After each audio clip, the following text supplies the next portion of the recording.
Oh, all right. Welcome back to the Pesky Report. I feel it feels wrong to just have that intro going on right now. We're brought to you by Beyond the Monster, and this is this is crazy. I'm wearing an Oakland A's hat right now because I figured it was an appropriate response to everything that's going on right now. It is currently 7:38 p.m. Eastern time on Sunday night, and Rafael Devers has just had his bags packed up and all of his things have been put into his car by the Red Sox clubhouse attendants as he is on his way, has been traded to the San Francisco Giants. Rafael Devers is no longer a member of the Boston Red Sox, and it's crazy. We just got off of a sweep of the New York Yankees. We were riding, vibes were immaculate. Aaron Judge was sucking the house up, and then this goes and happens. And I don't know about you guys, but I actually had my do not disturb on. So shout out to my buddy Isaiah for giving me a call and alerting me that something was going on, because I was like, oh, we're going to record in a little bit. I'm going to put on my do not disturb, play with my kid for the last 30 minutes before bedtime, and then record. So this is absolutely shocking to me. Did not see this coming. I'll ask Jack first. What do you feel right now? Or do you feel anything? Are you still alive? Like it's infuriating. It's, you thought this era of the Red Sox, like, kind of doing this whole we're a poverty team thing was over when, they went out, they got Bregman, they got Crochet, they extended Crochet. It was like, okay, we're pushing the chips in. And, I know there was all the manufactured drama with Devers that I still don't buy into much of it actually mattering, but clearly the team is already spinning those narratives through, like, the Pete Abraham report that it's about his attitude and all that nonsense.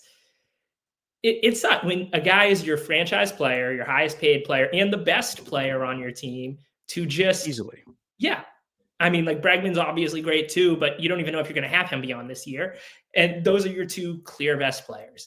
And to discard that for a package that isn't all that sexy, and I understand he's getting paid a lot of money, but you're the Red Sox, and you didn't pay Mookie Betts, and you didn't pay Sander Bogarts. Like, you have plenty of cash to burn, and you did to ensure that Devers was going to be a franchise guy and potentially be that first, like, Red Sox lifer of this ownership group to be in the Hall of Fame, because they're desperate for that, to have a guy in the Hall of Fame wearing a Red Sox cap.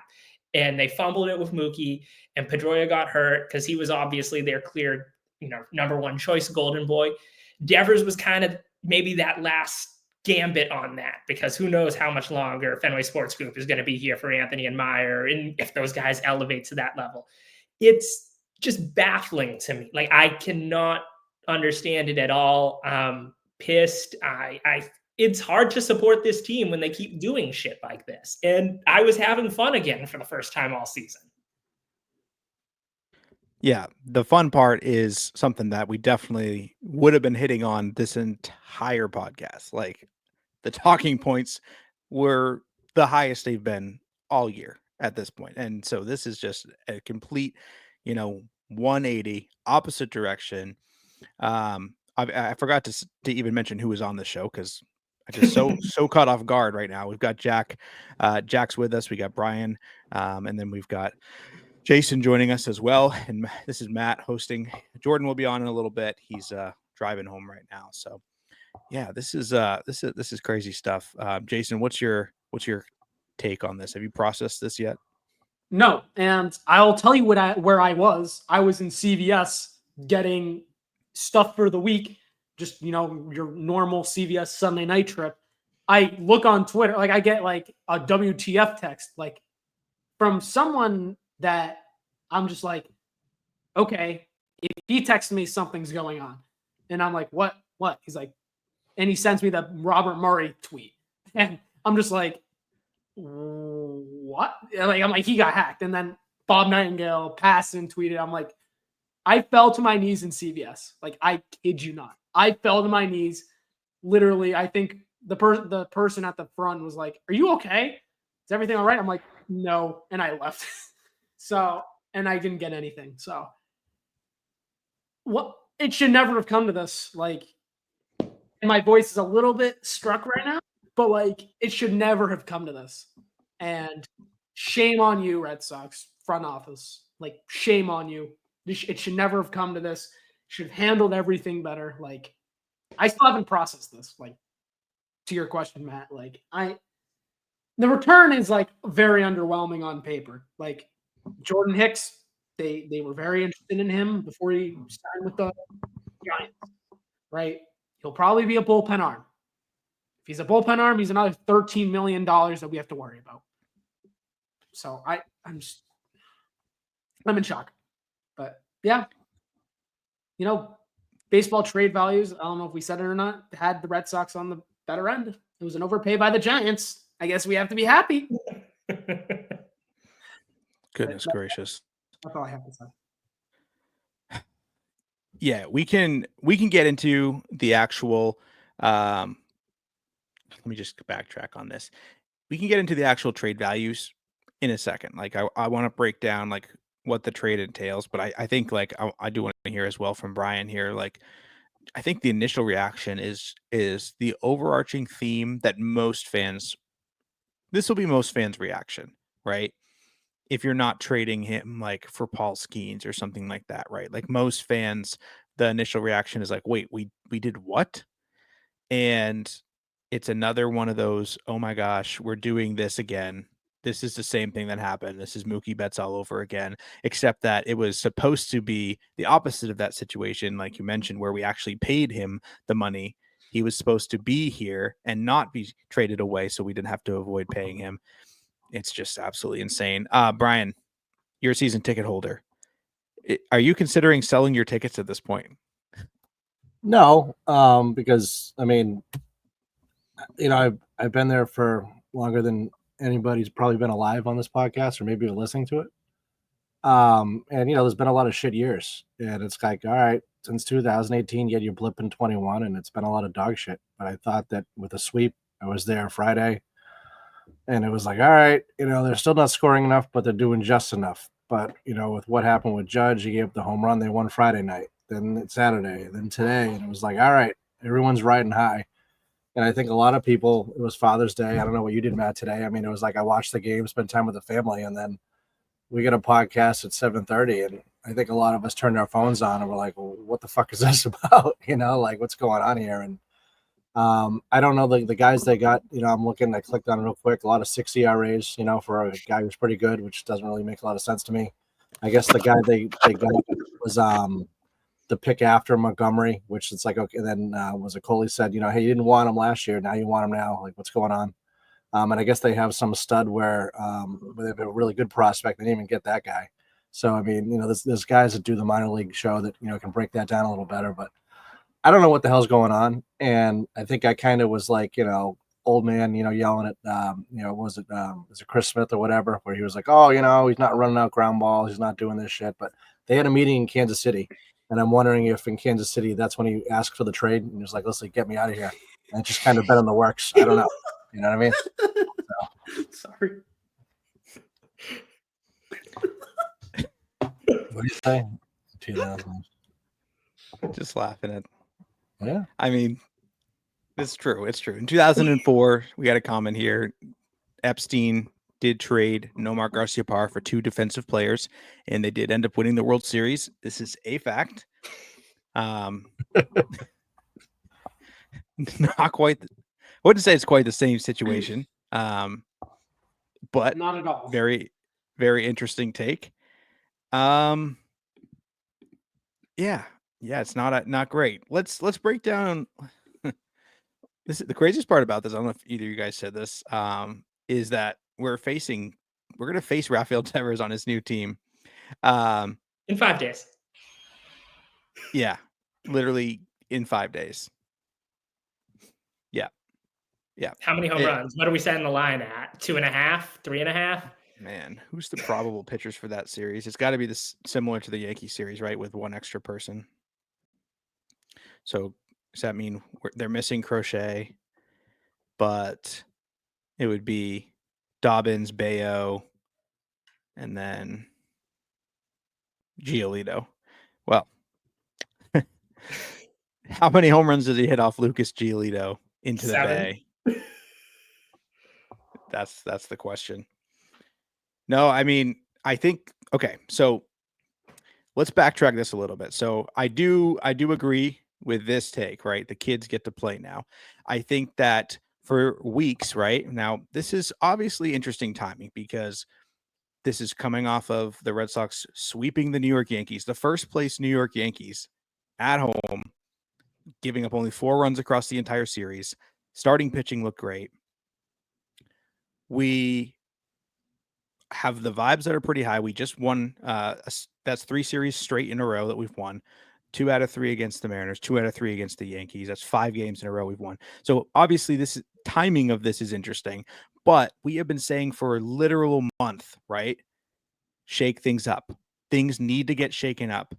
Nothing is going to change if we don't shake up something major. And you think about like what has been consistent for the last 3 years, and it's been, there's been so much turnover and so much emergence of different players here and there. And like, honestly, it's a little bit, it's kind of funny because we're like, oh, you need to shake something up, shake things up. And then they trade Devers and we're like, whoa. No, not like that. Like, don't shake things up like that. But like, I mean, maybe this is what it takes for them to get a little bit of a spark plug. Maybe this is the roster move that opens up the others. Maybe this was a clubhouse issue that was impacting the team, this season because of his unwillingness to play first base and play the field or anything like that. And I think obviously there was a quote. I got it right here from. It was I think Gordo had it, but it was Pete Abe that posted it. There was a Red Sox source that said the team's feeling was that a $313.5 million contract comes with responsibilities to do what is right for the team, and Devers did not live up to those responsibilities. They had enough, and they traded him. So it seems like at the end of the day, it kind of comes back to the money and that Devers is not a franchise player, which is funny because we've been talking about that all offseason. Jack, what do you think going back to spring trading when we all had the Devers plays third base conversation and, there was all these questions about like, oh, well, Alex Bregman, he's a face of a franchise. He's the guy that you want talking to the media out, and Devers never has been that. Like, is that seeming to rear its head again now? Is that where this trade is kind of coming from? Well, it's clear Craig Breslow just never got over it. And like it's weird to me to have it feels like a baseball ops guy shouldn't let his own personal feelings and interpersonal relationships with the players impact the decision making. And it seems like the discord one-on-one between Breslow and Devers, which has been apparent ever since this whole situation, and him talking about how he was lied to by the team, which by all accounts he was. Based on everything we had reported, was that all offseason Breslow said, we're not going to pursue any third baseman. And if we sign Bregman, he's playing second base. And then as soon as he signed, days before spring training, they said, LOL, never mind, you're never going to put on a glove again. At which point he was mad for like a day. And then he showed up the next day and he did it. And he was hitting. So it's just crazy to me. And something that actually one of my friends just texted me that I think is really interesting, not to get full conspiracy theory mode. Yesterday, Liverpool signed a guy for 100 million euros with incentives up to 150 million.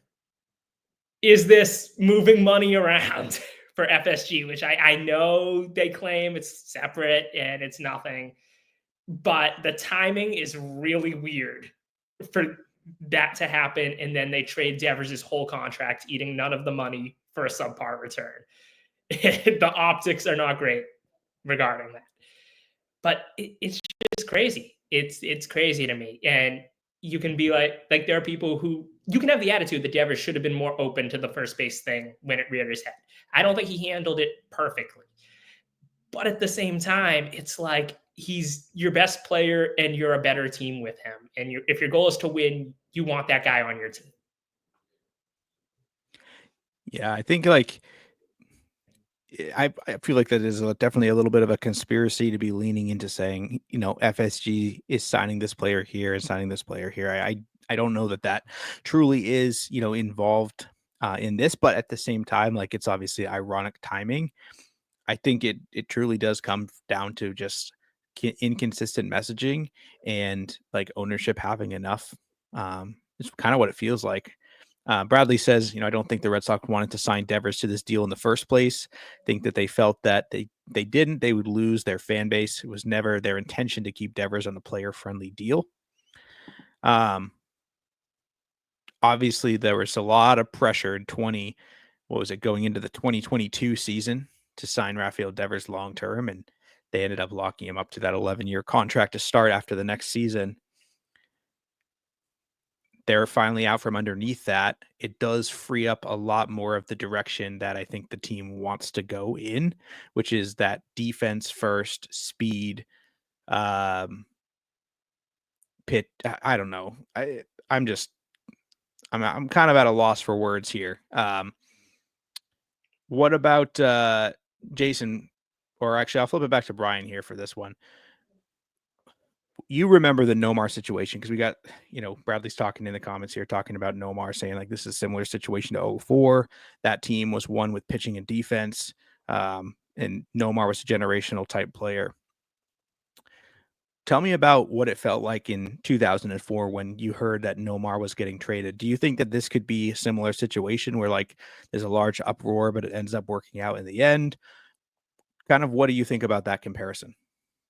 Well, I think the thing with Nomar is when they made the trade, people weren't really watching the team. I mean, 2003, it was like, all right, Wakefield gives them a home run. But then the 2004 season, up until well after they traded for Nomar, they weren't really doing anything.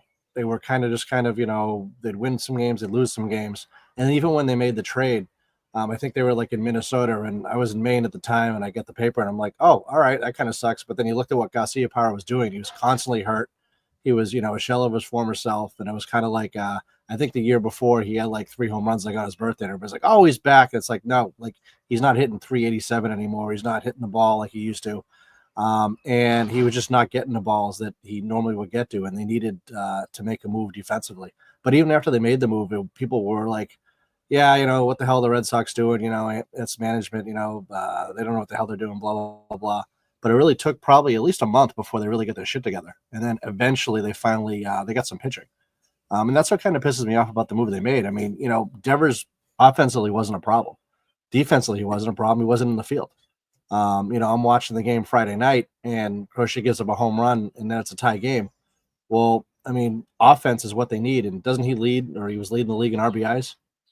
There's starting pitching was their issue. Maybe they think this move will address some of their starting pitching issues, but I think that when they decided to make him a DH, they kind of looked at the value and they're like, all right, a DH isn't worth that much money, which is, I mean, hey, whatever. The Red Sox, they can do whatever they want.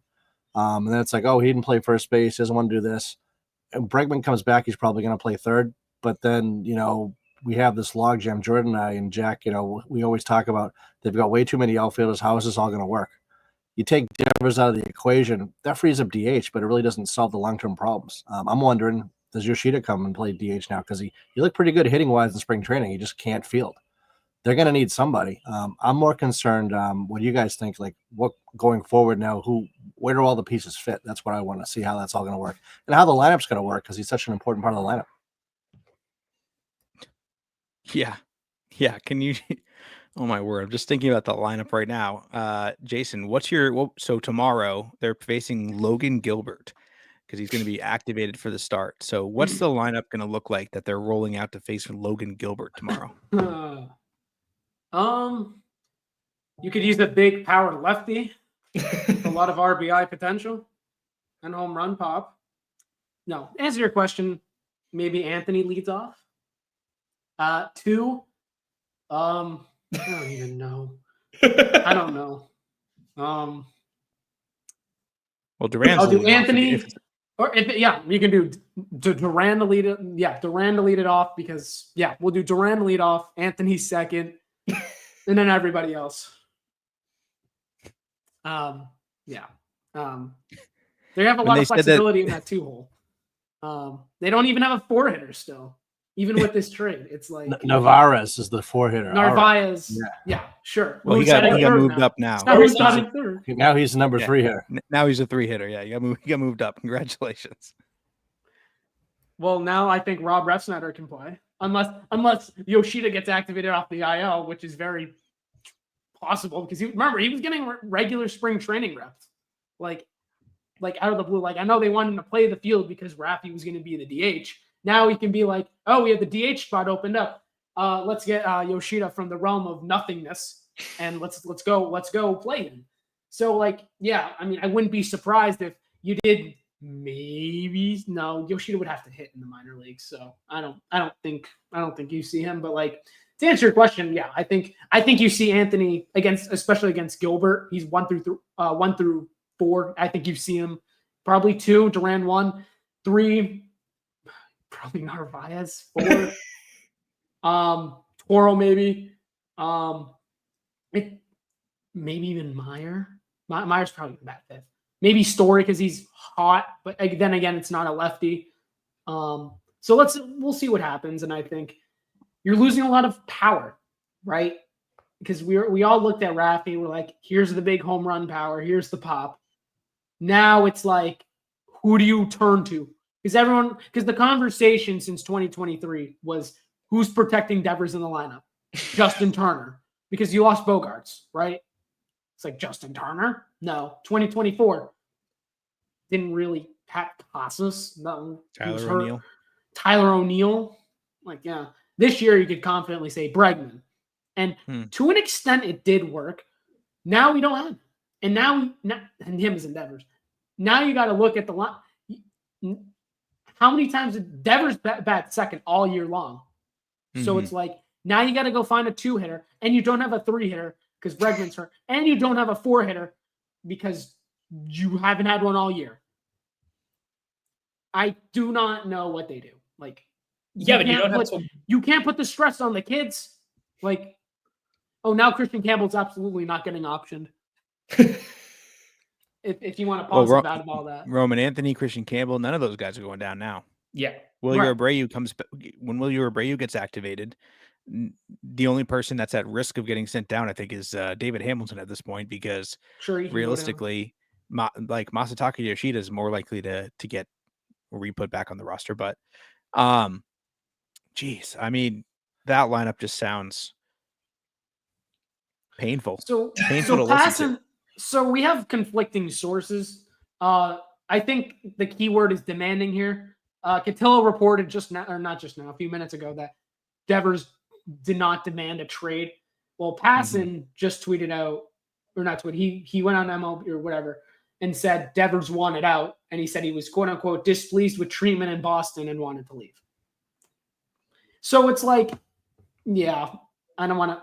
I'm not want to reiterate everything because it just makes me mad. So, well, we had put out there earlier this week that the Red Sox had conversations about swapping outfielders with other teams, like the Braves and for Chris Sale. And there definitely was a lot of pushback to that, saying, oh yeah, these conversations never happened. I put that out and, made its rounds on Twitter, but tons and tons of pushback on that, saying like, oh yeah, these conversations never happened.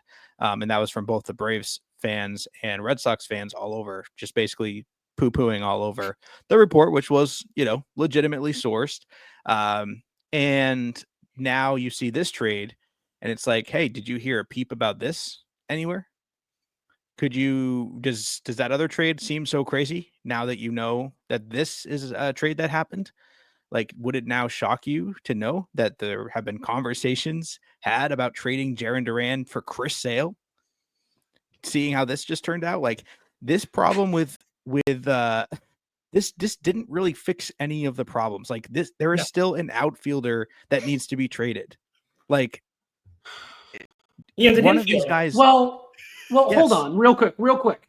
To be fair, I have been saying you need to shake things up. You cannot run back the same stuff. And was this really the thing that was holding the team back? And if the front office says, they're going to think, yes, they were holding us back because we don't want to deal with him whining. We don't want to deal with the toxic clubhouse like nature that's going to be created because he's whining and he's making $30 million while some of these guys are on league minimum who are struggling to pay, ends need, whatever. This is the shake it up move that everyone's been talking about because everyone's like, we don't know what it looks like. It's like, oh, you can't trade that. Like you have to. This is a shake. This is shake things up. And if you just shook things up, and it's like, why didn't we do that with an outfielder? Like you could have easily done it with a Abreu. You could have did a Duran. Would it have looked good? No. This doesn't look good either. There's no move that you could have done that would have said, okay, we look good. No, it's like if you traded Abreu, it would have been like, this guy just won a gold glove. And the thing is, they suck defensively. You're going to trade your gold glove right fielder who has a high ceiling potential, a legitimate power bat. And the argument with Duran is like, he just put up almost 9 B WAR the season before. You're going to trade him. There's a lot of wins there. He's speedy. He's whatever. It's just like you look at Devers and it's like he's making money and you need Bregman back next year. He's probably going to opt out. And, DH wise, whatever. This should never have happened. Like, I know we keep saying it's like, whatever. I'm steering us off. I'm sorry, Matt. I'm steering you off a completely different shit. Brian, do you think that this means that an Alex Bregman extension is back on the table? Absolutely. I mean, you kind of fucking need him at this point, right? I mean, like it's like, all right, I don't know if people are playing MLB The Show and they're in season 2032 already, and they think Arias is at shortstop and Myers at third, and like I don't know what people are smoking right now. They're like the Gorilla and Yeti, memes that are floating around the internet now, off the rails. But it's like, but like trying to not be a Red Sox fan, trying to be use a little common sense. Like I said before, Red Sox didn't view Devers as a third baseman. Now they view him as an offensive player. He was doing the job. But the move I would have made was, if they really want to make a move, was Duran. Because, I mean, they weren't going to re-sign Duran ever. It's not the type of profile that he is. He's not the type of guy that the Red Sox are going to go, oh, yeah, we'll just give him the bag. Just wasn't going to happen. They moved him. He had a great year last year. And some people are like, oh, he's going to do that again this year because at this point, he was almost ready where he took off. He's almost ready where he took off. You could have got a lot more value for him. You keep Devers. You could have traded Devers in the offseason if you really want to get rid of him. I mean, he's a commodity that people want.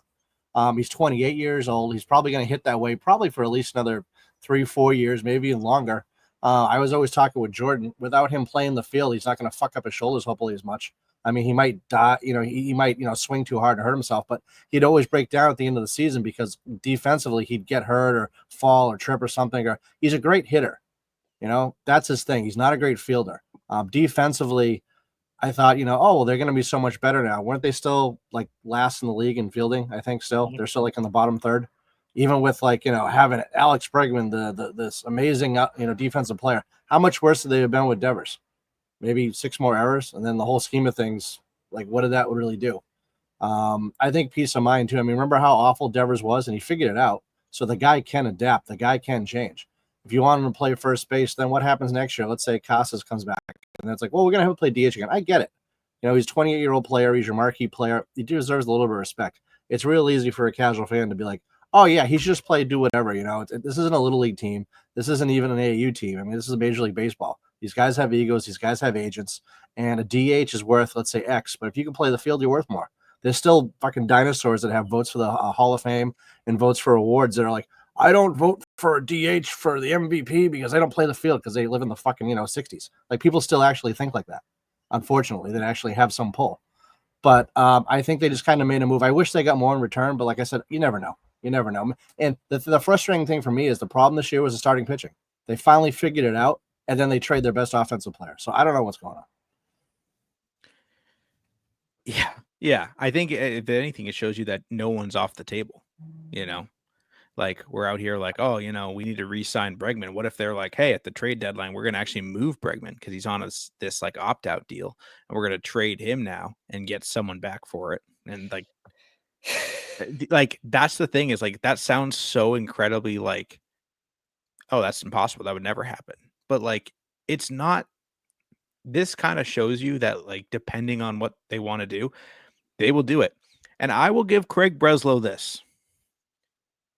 He has been a man of his word in a lot of areas, and people don't want to give him this, but in his opening presser, I don't know if you guys remember this, he sat everyone down and said, "I'm not afraid to trade your favorite player."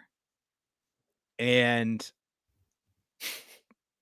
I mean, he has done that. He promptly went after that and then traded Chris Sale. I don't know if you guys remember, but that was like at the time everyone was like, man, he really meant it. He traded Chris Sale and he said it. He's like, I'm not going to be afraid to trade your favorite player if it makes the team better. And then he went out and did it again this year, trading Rafael Devers away. So, I mean, Oh my God. You know what I just realized?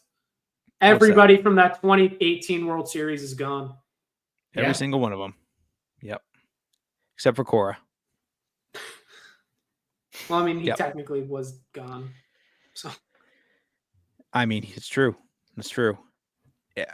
They could re-sign JD Martinez, bring back somebody from 2018, re-sign him as a hitter or a pitching coach. He's just sitting out there. I didn't mean to say pitching coach. Matt Barnes. He was just back at Fenway the other day, I'm pretty sure, for something. I think I saw. You can use an arm in the bullpen. So. I mean, you know what we didn't get to see in this series? This is kind of an off topic, but we didn't get to see the new guy, Alcala. Can't remember what his name is. The guy we just traded for from the Twins. Yeah. Yippee. Yeah. Well, this is just something else. I nailed it, by the way. It was Alcala. Yeah, I think it just no one's off the table. They will trade anyone if they need to, and I know that clearly they value pitching, but they value just everything at this point. They're just like, value. We're just gonna if there's value out there to be had, we will value it. We will trade for it. Matt, what's the next move though? Like, so okay, they got rid of Devers, and maybe they bring back Bregman, but like, would somebody say what Kyle Tucker and what can they do to fill the gap? Well, I was just thinking Kyle Tucker would make a little bit of sense because he's the guy who's going to make the most money coming out of next offseason, probably. Vladdy got locked up. So unless the Cubs extend Kyle Tucker, he's like the big guy. And if the Juan Soto sweepstakes showed you anything, that it's like, okay, the Red Sox kind of are okay with paying top tier talent, even if it doesn't really make sense for the roster. I'm not going to say that Kyle Tucker and Juan Soto are the same player because they're not. But we definitely wouldn't have been going after Kyle Tucker with Rafael Devers still on the roster. But now that the DH spot is potentially open, that's one left-handed hitter that's no longer in the lineup. If you're saying that Masataka Yoshida is the reason why they're not going to sign, Kyle Tucker this offseason, then I think you're just mistaken. So I could see them taking that money and investing it into something like that. I could also see them taking that money and investing it on the pitching side of things. Like, you have a lot of pitchers coming up here that could potentially be getting $150 to $200 million contracts this offseason. Not that if you look at how the $200 million contracts went this last year, Corbin Burns, Max Fried is paid out, but who else signed for a lot of money? Blake Snell's been injured. So, I mean, it's not exactly a horrible situation. Yeah, I mean, Kyle Schwarber is potentially still a free agent after this year. That could be on the table. Pete Alonso, if he opts out, could be an option if they wanted to spend a little bit of money there for some right-handed power at first base and DH. But I don't know. What do you think? What do you think the next move is here, Jack? Do you think that we see something in the next week to follow up on this, or do you think it's more of a trade deadline waited out type of thing? I mean, I think you need more moves, obviously, is the thing, because like I don't see the outcome of this being okay, we're just going to rotate the outfielders and everybody gets a day off and one of them's the DH. I don't buy that that's actually what they're going to do. Is like, oh, well, Duran and Abreu and Anthony are just going to rotate through it and we keep Cedon in the field because he's a platinum glove guy. But it's like, So they're going to have to move one of these outfielders. I tend to agree with Brian that it probably lands on Duran because of the player profile and that Abreu and Rafael are younger and better defensive players. So, you're going to have to clear Duran out. I could potentially, something that I guess if the story staying hot thing continues, which, who knows, Campbell to DH? Is that, with how bad the defense has been, is that something they're going to look at? Is, okay, we're going to have Campbell DH and Story's going to move back over to second, or Meyer's going to go to second once Bregman's back? I could see that as an option because, the defense has been a little ugly with Campbell, no questions asked. And that's why, even though David Hamilton is everyone's favorite person to send to Worcester, they bring him in the 8th inning basically every game now at this point, because they don't trust Campbell late in the game in a close game. So I think DH Campbell, at least considering the first base experiment, feels over because Toro's hitting and Romy's back. So it seems they've pulled the plug on that with Campbell. So I could see that. But Duran, I think the days are numbered, and it could last a little longer. It could continue for another week or two, and they try and cycle guys in until then. But I do think Jaron's probably the next guy out, and it's going to be really weird that the first 2 hitters in your lineup on opening day are probably not going to be on your lineup after the All-Star break. That's crazy. Yeah, top 3, because it's insane. So we'll see. Oh, man, that's so bleak. Yeah. Just trying to think if there's anything that, right off the top of my head that would make more sense than that, and I can't think of anything mid-season. Maybe they get Tanner Houck back and they trade him and somebody else to kind of upgrade on that side. Because the other thing too, maybe they do this, maybe they use these prospects that we just got, the number 4 overall prospect from the San Francisco Giants, who's the outfielder. Let's see what his name was here. The fact that we're doing that is funny. Yeah, it is pretty funny, actually. James Tibbs. So he was just drafted last year, 13th overall draft pick, comes in at outfielder. We could potentially take these guys and package them up for somebody else. So it wouldn't surprise me. He's not afraid to Maybe they'll take even the be new as good guy. as Devers. Yeah, maybe. That's a good point. If only we had someone that could hit 300, 900 OPS and destroy your rivals, which is not, we haven't talked about enough, but Rafael Devers was the guy against their arch rivals, the Yankees, that just love just taking them to Pound Town. Like I said in the last episode, he just loves taking the Yankees out back behind the woodshed. And they traded him away on Father's Day, of all places, too, of all teams. They had to trade Rafael Devers away in front of his son, the New York Yankees, all 26 on Father's Day. All 26 of them. It's a sad day.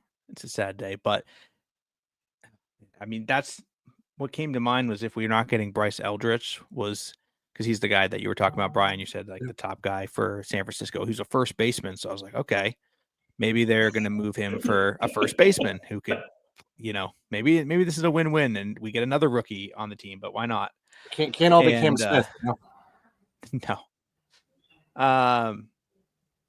But we instead got a bunch of other guys. So, maybe we turn around and flip them, and it could be a, what was the season that we acquired Cespedes and then flipped him a month later or a week later? Do you remember what season that was? Yoenis in the off Cespedes. season, we traded him for Porcello. 2014, they got him at the deadline. Yeah, they got him at the deadline. He played the whole Flipped second him for half. Porcello. Yeah. Yeah, a couple months Lester later. for Cespedes and then Cespedes for Porcello. Yeah. Yeah. So, there is a history of trading for people and then flipping them within a couple of months. So that's my only hope. But one of the pitchers that we just got is Kyle Harrison, and we are optioning him to AAA. So, the only player you actually wanted in the deal. Who needs him? Imagine if they did the Red Sox doc this year. oh man, Netflix is probably kicking themselves like the drama we missed. Yeah, I guess it does. It like Derek brings up a great point in our chat. He said, doesn't really surprise me. Where is he going to slot in? Which is true because, I mean, yeah. Oh my gosh, they DFA'd Zach Penrod for the corresponding move. Why? Oh my god! Of course they did. Also, isn't Jordan? Yeah, Jordan Hicks is also hurt. Is he? And bad. Well, so this is what I saw here is that Jordan Hicks, his expected ERA and his FIP are like 3 points lower than his actual ERA. So like it seems like he's gotten extremely unlucky. In a pitcher's park too. This is what I got here, some stuff on that actually. So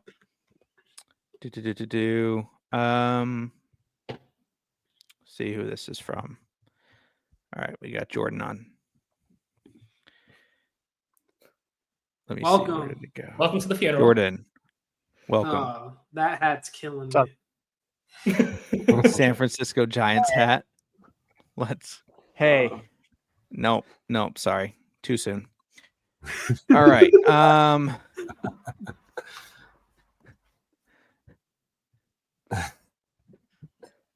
What are you thinking, Jordan? How was your dinner? Dude, I literally ruined so many nights tonight. I saw some texts come in to be like, there's no way this is real. And I'm like, oh, somebody's just probably being dramatic. I don't even know what this is about. Then I saw like a bunch of more notifications roll in, and then I'm like, I gotta see what happened. I thought maybe like the Dodgers got somebody crazy and like what? Nope. Was not expecting that. I literally go, oh my God, the Red Sox just traded Devers to the Giants. My waiter was like maybe 20, 30 feet away across the restaurant or across the dining area. He comes over, he goes, what did you just say? And yeah, so I broke the news to them. A bunch of people in the restaurant started checking their phones, and yeah, that was dinner. Should have invited them on. Should have. Yeah. You missed it, Jordan. I was telling them how I fell to my knees in CVS, and the woman at the front was like, "Are you okay?" I'm like, "No," and I just left. No, anything not okay. Oh man. Yeah. What's your I mean, we've been processing this for about 40 minutes now. What's your like have you been able to make heads or sense of this at all, or I don't know why I said heads or sense. I meant to say heads or tails. Like I tried to remove some of the emotion from the actual trade because like Rafi's a fan favorite. He's won here. He's won awards in Boston. He's been an all-star. He's hit home runs. And just look at the names in the trade and like the context of Devers' contract and like so as far as the players they got back, when you trade somebody who's already a DH making the kind of money Devers is, I don't care what his age is, you're probably not going to get a ton in return from a player standpoint. The fact they were able to get rid of his entire contract is a huge part of that return. Again, I'm just speaking from the business side of it. I'm not talking about me enjoying this trade in any way. Kyle Harrison is a very good young pitcher pitching prospect. So that's a guy that, I mean, Andrew Bayleigh's got a rapport with. So that's a big part of it too. Jordan Hicks, I don't really give a shit. He's another dude who throws smoke. That's probably going to be in the bullpen. So there's that. Like again, they didn't even like Tibbs enough to draft him when they had the chance to last year. They drafted Brady Montgomery instead, which is fine. Like maybe that's just because Montgomery fell. But I'm not buying this whole the Red Sox were so in love with James Tibbs they couldn't wait to jump and get this guy in the trade. No, that's bullshit. And then I don't even know who Jose Bayo is. Is he related to Brian? I don't That's an know. honest question. I have no idea who he is. I don't even haven't know what seen it. position he is. We're not related at all. No, I have no relation to him at all. But like, remove the emotion from it. The Red Sox could have done worse from a business standpoint, but you can't remove the emotion from it. You just won 5 in a row. You just saved your season. And I know Devers wasn't a huge part of it from his performance, but he did homer twice in Yankee Stadium and then once today in a game you only scored 2 runs. So he was a big part of today's game that you won. And hours later, he's no longer on the team. And I think that's just a huge, like, read the room moment from the CBO. I don't know if he probably thinks this is his Nomar moment where he's like, y'all are doubting me, but just trust. No, fuck you, bud. Like, honest to God, like, worst. This is Coley Mick tweeted this maybe an hour or two ago that this is worse than the Mookie trade. I have a hard time disagreeing with that. You have Devers for the next 10 years and you just traded him because you fucked up. Like, you weren't forthcoming with him about what his role was going to be this year. You kept throwing him to the wolves and being like, he's not doing enough to help the team. He had a 900 OPS with 16 home runs, a leading the league in runs batted in, or close to the top of the American League in runs batted in. I think he was doing his part in helping the team win. Just because you didn't like the way he was doing it doesn't mean he wasn't doing enough. You can argue he doesn't talk to the media enough. Well, when Craig Breslow doesn't talk to the fucking media enough. So what are we getting on about here? He didn't do enough to fulfill the obligations of a $300 million contract. What the fuck do you know about giving that out? Because you've never given one out before.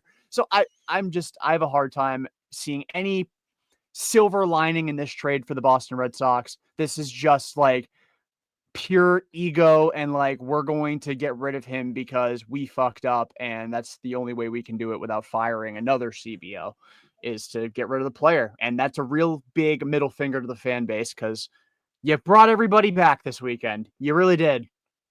And you just sent them all away. Yeah. Yeah, that's honestly great take on it. And I mean, we were talking a little bit about is there any way that they can turn around and make a corresponding move here that would like fill that spot in the offense? And it doesn't seem like there's like, we were just talking about the offense, Jordan, like the lineup tomorrow versus Logan Gilbert's going to be activated off the injured list. We have Jarren Duran and then who knows who else batting 2nd through 9th. Like, literally, you could just put every lineup on the team, every name on the team in a random lineup generator and just shuffle it like 3 or 4 times and then just throw it back, and I wouldn't be surprised. Like, if that was the result. And it's crazy. But to be fair, we were calling for them to shake things up.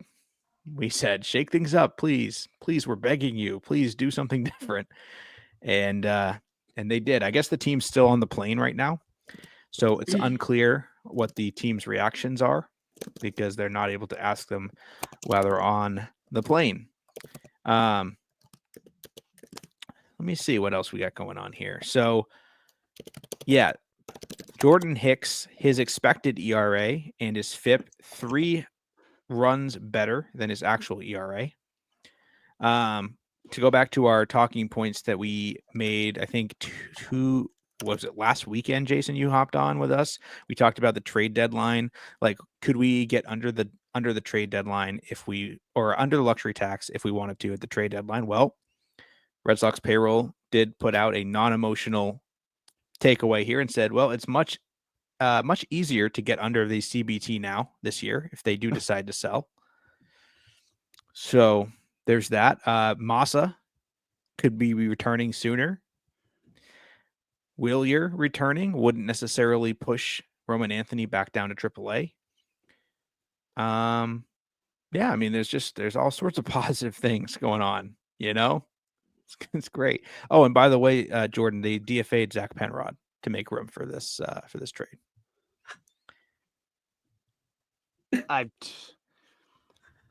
Man, like, I don't. don't get it. I just don't. I don't understand. It didn't have to happen now. Again, how is this line? I mean, again, this is a big picture trade. Like nobody is going to see the light at the end of the tunnel. Maybe in 2027, Devers is 110 WRC plus guy clogging up DH for the Giants, and Kyle Harrison's a front of the line rotation starter. And we're like, wow, maybe Breslow was onto something. I don't care about 2027 because I've been waiting for next year for the last 5 years now. So I'm tired of we'll look at the big picture side of the trade. I don't know, man. Like the one silver lining for me is I at least get to watch Rafi play next weekend as I expected to in San Francisco for that series. That's my one. Oh, And I actually get to see him. I actually get to see him even sooner because I get to see him on Wednesday when I go to the Guardians Giants game. So that'll be fun. Maybe I'll get him to sign my Sox jersey and be like, "Is this gonna be the last Red Sox jersey you ever sign?" We'll see. I'm really just like I know I've been rambling since I've jumped on. I had to keep myself quiet for the last hour at dinner and in the car ride home. So I have a lot to say, but I promise you, I'm at a loss for words despite my rambling. I don't even know. I don't know.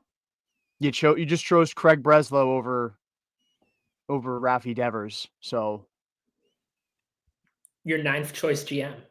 Breslow wasn't even your first choice for this job, and you just chose him over the face of the franchise. So congratulations. And I don't know how the lineup's going to look tomorrow. Yoshida isn't going to play tomorrow. Like they're not going to just activate him, and he's on the 60-day, so they'd have to DFA someone else to bring him back. Willier's not going to be ready till San Fran. They already said that. So who's DHing tomorrow? Is it Toro? And you got Meyer, Story, Campbell, Romy, and then Toro DHing. Is Campbell going to DH? Play Meyer at second with Toro at third. Like I don't know how this is going to look. It's going to be hilarious when they have the Fugazi like 8-2 thumping of the Mariners tomorrow, and everyone's like, "Whoa, maybe they hated Devers," and then they lose like their next 4 because no. That's going to happen too. You're 1,000% right. They did it when they traded Vasquez, and that was probably a much less of a blow to the lineup. They like smoked the Astros that night, and everyone was like, "Wait, no." That's a good point. Yeah, I mean, what are you thinking, Jack, about the timing of everything here? Like, do you think that this is intentional as far as when it happened? Totally. They couldn't do it, during this homestand and then have people come into the park the next day and be like, things are fine. This is the longest road trip of the season. This was circled in Craig's calendar. If you had to do anything controversial, now is the time to do so. And they get now basically a week and a half to kind of allow everybody to get their feelings out of their system before they come back on the 27th against Toronto. And I don't think all will be forgiven by any means towards the front office and ownership. I think I haven't seen many people pinning anything on Cora, and I agree with that. This doesn't feel like an Alex Cora decision at all. But yeah, I think they definitely wanted to get this thing done to give fans as much time to process as possible and hope that, when the Toronto series starts, people actually show up. I just thought of something. You just said, obviously, it's not an Alex Cora decision, right? Because why would he do this? But what if this is Craig Breslow, like, trying to put Alex Cora in his place a little bit and putting some of the blame for Devers' lack of willingness to play the field or be involved on like Cora's relationship with him? Because didn't Cora like just come out and say, like, not even a day ago, like they asked him, "Have you been having conversations with Devers about playing the field?" And he says, "Yes, but I view him as my DH." And then he said, "Will Rafael Devers be your DH for the rest of the year?" And he said, "Yes." That was like literally 2 days ago. And I wonder how much of this is like, hey, Alex, you couldn't convince him to do anything different. You want it to be his buddy instead of actually focusing on what's best for the team. And so they're like, well, we're just going to kick him off the team then. If you don't want, if you don't want to help the situation, then I guess you can't. It's like the equivalent of freaking Moneyball when the manager won't play. But the anyone Devers but isn't Payne Jeremy first. Giambi. He goes, you can't start Payne yet first. Why? Because he's been traded to the Rays. That's exactly what's happening here, isn't it? If this is a pissing match between Craig Breslow and Alex Cora, and Breslow's like right hook was fucking trading your best hitter, fire him now before the league like processes the paperwork and be like, listen, he was on coke or something when that trade went through. Like, this is nuts, man. I'm gonna pull out the rest of the hair I have. Like, this is brutal. This is a horrible day for the Red Sox. Horrible day. And it shouldn't be. You just swept the Yankees. You've won 5 in a row. You have won 7 of 8. You are rolling. And you just ruined it. This was like last year when the vibes were high earlier in the season when they got to Anaheim and then Story broke his shoulder, but like times 1,000.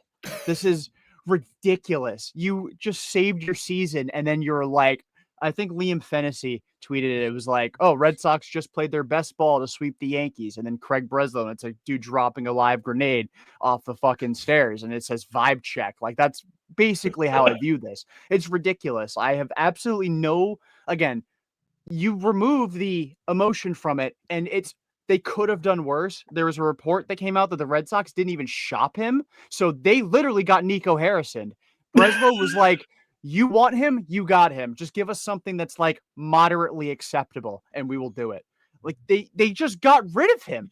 They didn't want to go through the whole process of like it getting leaked that they're shopping him. And then we have to deal with that noise. But they just got rid of him. He's part of the reason you won today. Oh my God, I can't stand it. It's Luka to the Lakers. It's literally Luka to the Lakers. It is. Yeah. Wow. And instead of Anthony Davis, you got Jordan Hicks. And people like to shit on Devers about his conditioning, but I actually would say he's in better shape than Luka. So probably drinks a lot less. The bar was low, and Luka goes there a lot. Let me tell you.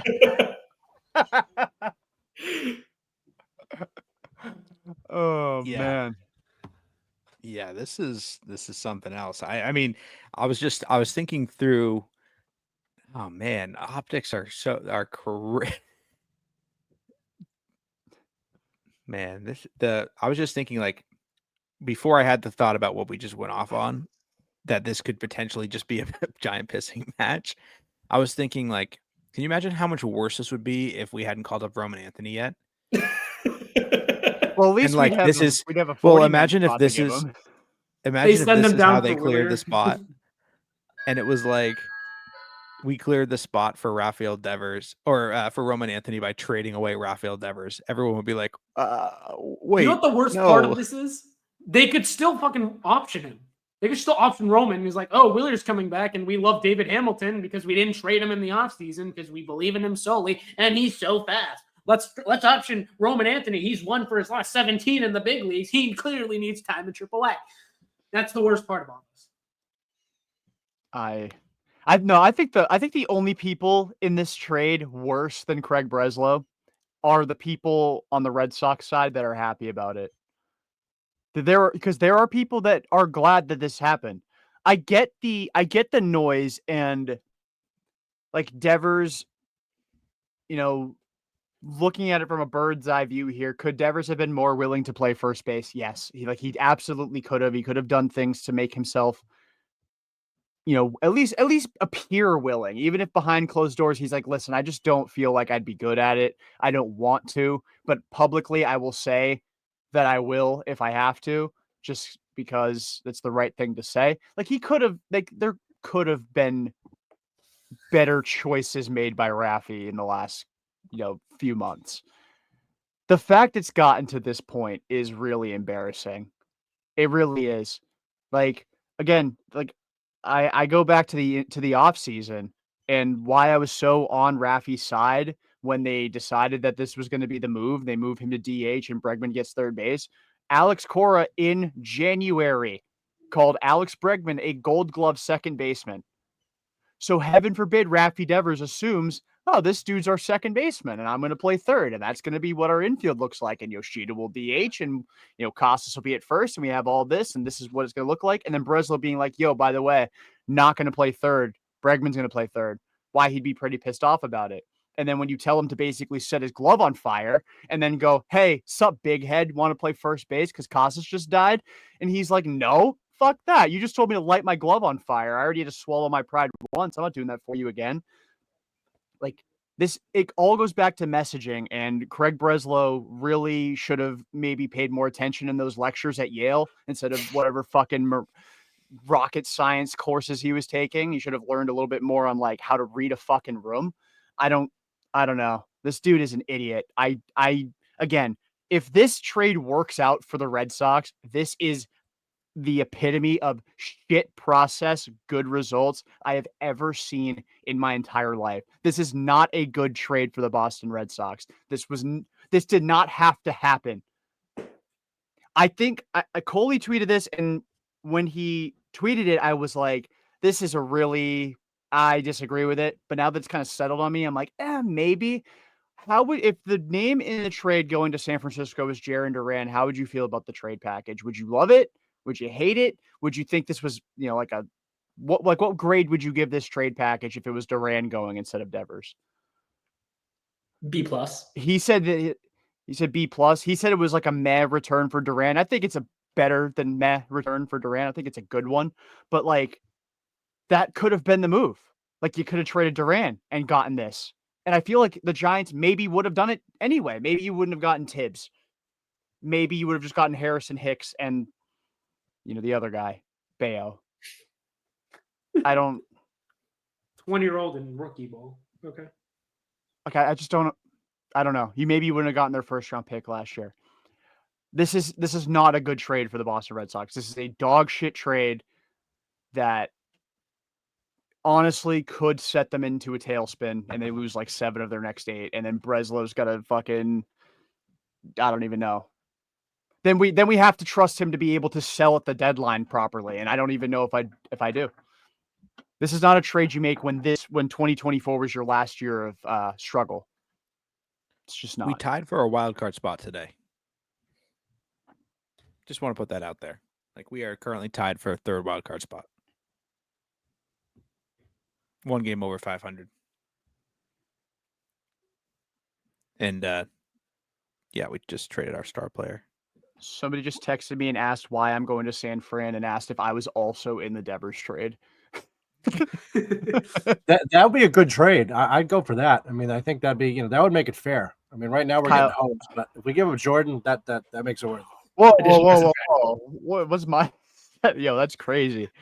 That's crazy. I mean, there's 2 people that are getting traded to the Giants that fucking hate Craig Breslow, so there's that. You just couldn't work it out, Jordan. I understand. You couldn't work out your differences with Craig Breslow. Breslow just wanted to make sure I didn't ask him to be on our podcast for the 500th episode. He did a fucking great job of that. I might ask Heim. I miss Heim. I miss Heim. I miss him so much. You know that Heim is just laughing.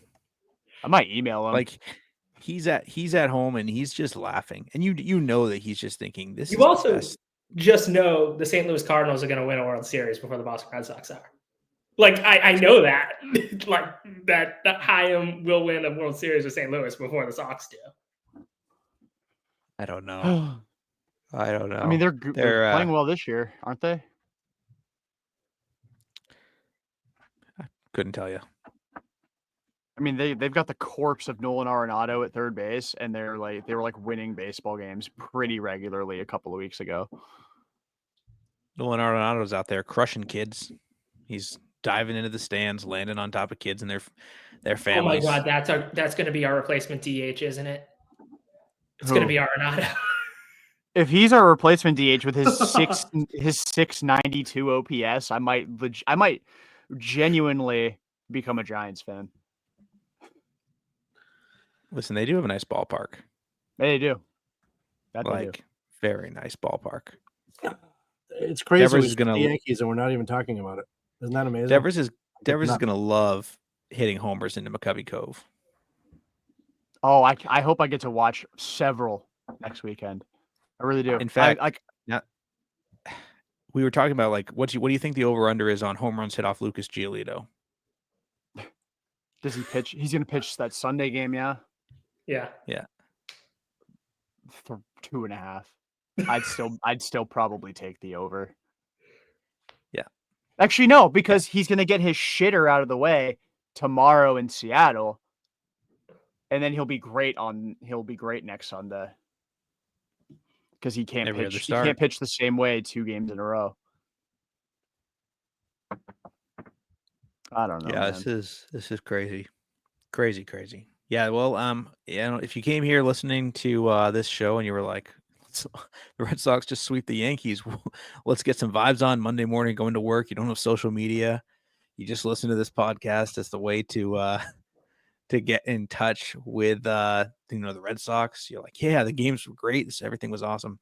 I'm so sorry that this is how you had to find out. And I am very sorry that we have not talked about the series at all. I mean, we could talk about the fact that the Red Sox only gave up 4 runs over the course of the entire season. We could talk about the fact that Hunter Dobbins, shoved it up the Yankees' butt for 6 innings after getting his and his dad's name just absolutely dragged through the earth for the entirety of last week. We could talk about the fact that Aaron Judge had 9 strikeouts and was 1 for 12 in this series, and that Garrett Crochet owns him. We could talk about that. But instead, we're here forced to talk about absolute garbage. Absolute garbage. I'll turn the floor over to you, Brian. If you have any thoughts on the series that you feel like maybe could help bring the mood back up here. Any positivity, anything that you have that you might want to help us cure our depression. No, not absolutely fucking not. Because it was I'm still in shock. I was there Friday and I watched the other 2 games. It's Father's Day. Like, this is supposed to be a really good weekend. Jordan has not missed a podcast. He missed, I think, 1 all year. And he's like, I'm going out to dinner. It's like, all right, it's Father's Day. I get it. And he had to tell people in a restaurant, hey, the worst possible thing you could think of if you're a Red Sox fan probably just happened. And it's like every single one of us had an issue today in processing what happened because we're just still all in shock. And I think Jordan summed it up the best, and you really need to remove your Red Sox fandom from it and look at it strictly from a business point of view. And then it kind of maybe a little bit makes sense. But try and convince a Red Sox fan of that, and it's almost impossible. It's really impossible to beat the Yankees 3 times in a row. You're on the highest of highs. And then you make that move. But I still think that this move was coming. I think it was going to happen. And I think that, like I think Jack said, it's the longest. It's almost like the Friday, before like spring break. It's when you oh yeah, and somebody got accused of, oh, okay, whatever. And it's the worst possible news before the biggest road trip in the world. And it's going to either make or break the season. They could go on a run. Maybe something happens. I think their pitching is kind of figured it out, but they still need to hit. But I'd love for them to turn it around. I'd love for this to work. I'd love for it to be lightning in a bottle. I just don't think that Devers was the problem. It's just really frustrating. And I think if they really want to get rid of him, they could have done it another time. They could have let the end of the season. They could have done it then. But I'm trying to think, going back to what Jordan said. Jordan was thinking that this was kind of the Mickey Mouse stuff with like, oh, well, Bregman's going to play second. Oh, no, actually he's playing third. If Casas is healthy and never gets hurt, do they still make this move? No, because they would have never asked him to play first base. Yeah. I mean, I guess maybe if Casas continued to suck and they had to send him down, maybe. But I just don't think we'd be on June 15th with a healthy Tristan Casas and his numbers would have still been bad. Yeah. May not have been great, but they would have been at least respectable by now. Yeah. This is the one time I will give Mike Deportes the light of day on a report and act like I value it with 100% faith. According to his sources, the last conversation between Rafael Devers and the Red Sox management went like this. He expressed his love for the city and his desire to stay, but feeling unappreciated, he asked them if they did not want him to kindly trade him, as he does not wish to be in a place where he is not valued. That is actually, if he did mention wanting to get traded, I actually think that would be the fashion in which he would have done it. I don't want to, but if you don't really want me here and you don't value me the way I value myself, then by all means. And we all know Craig Breslow hates guys that make money and DH. So like Yoshida's probably still nowhere near close to coming back, because that would mean he'd have to play in front of Craig Breslow again. I can't believe this.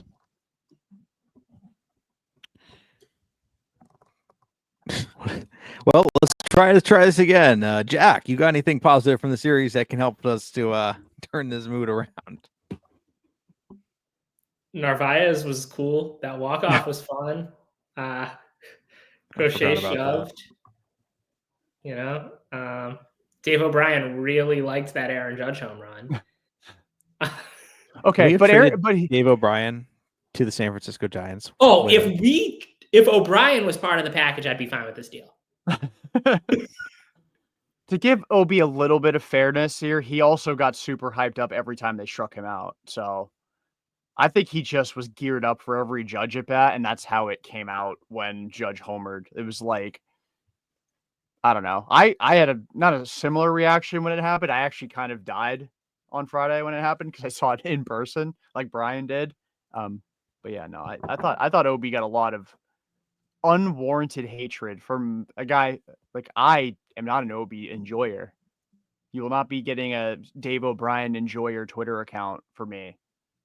But I didn't have a problem with that call. Although I guess if it were on a national broadcast, I don't think anyone really would have.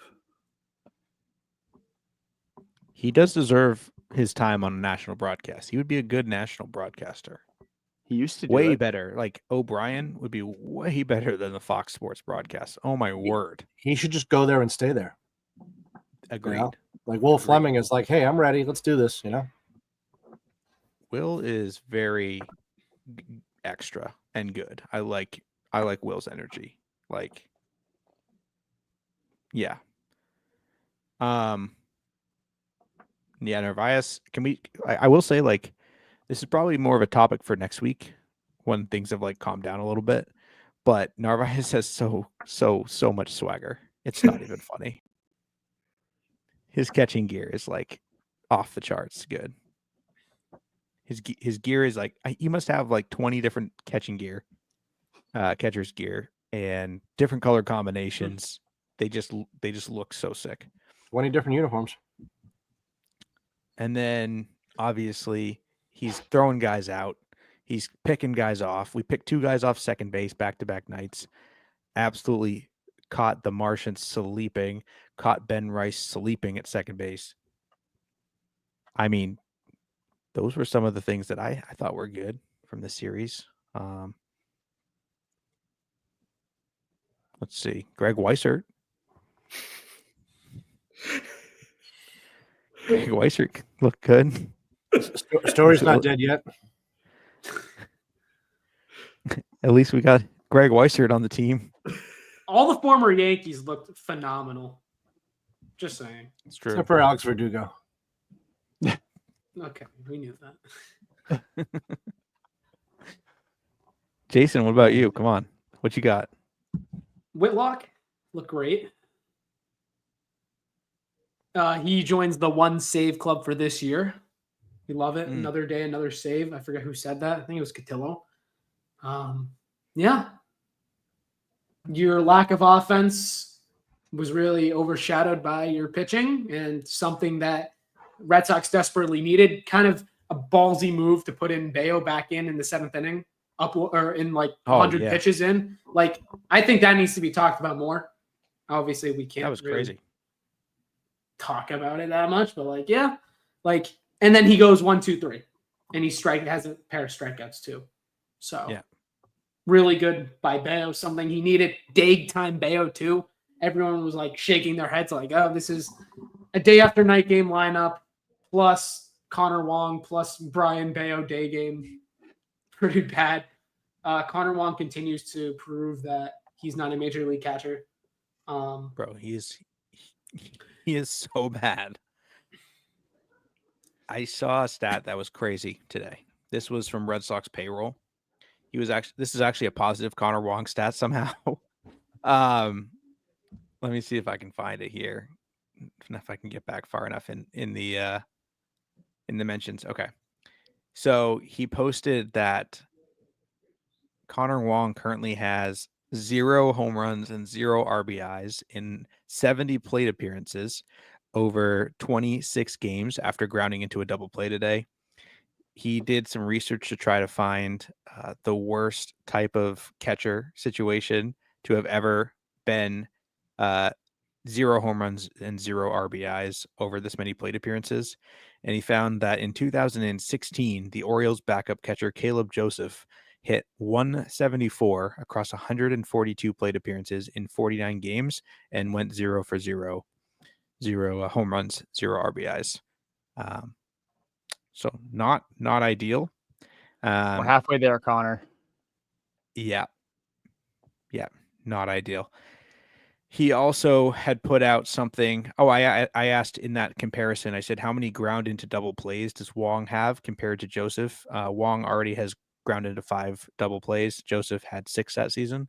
So Wong is considerably less valuable than that. I said I was going to be a positive Connor Wong stat. Because I was thinking of a different post.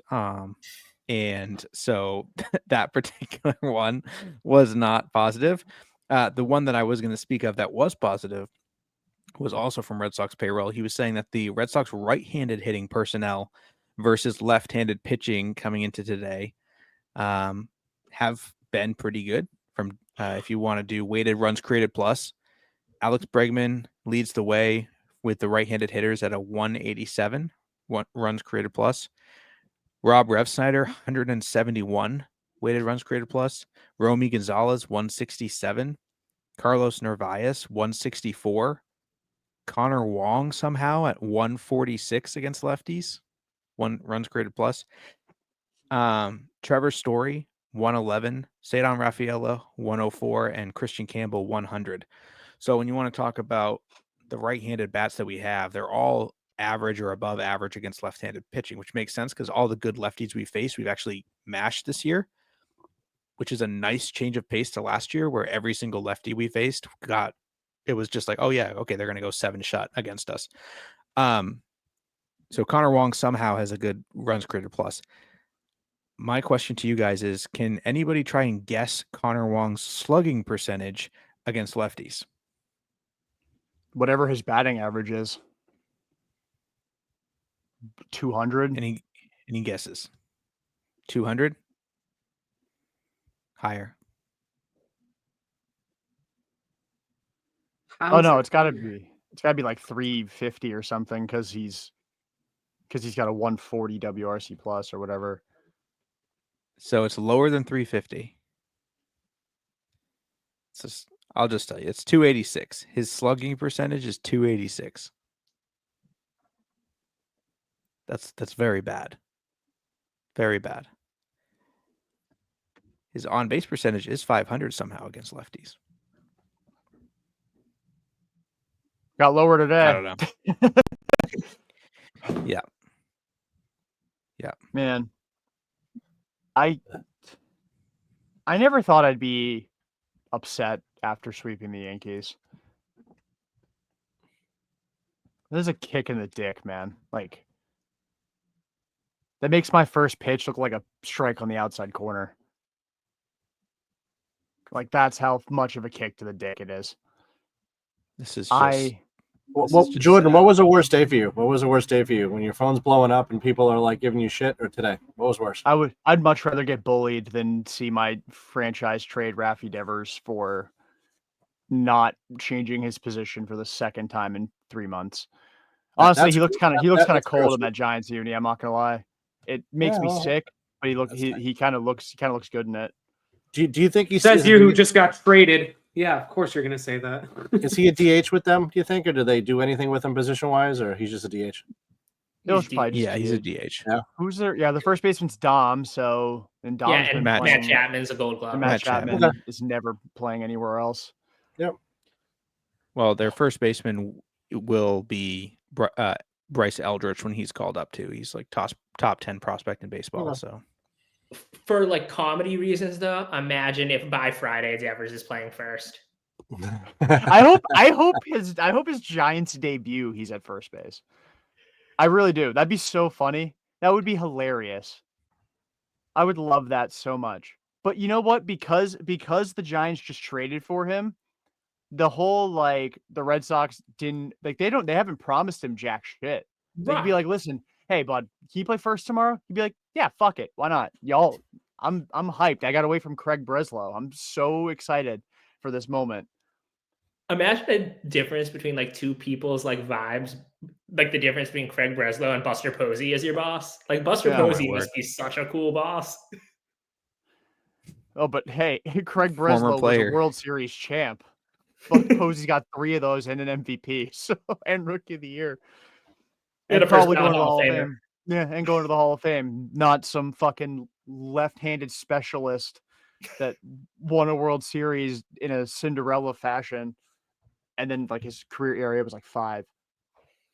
Oh my god, I'm like,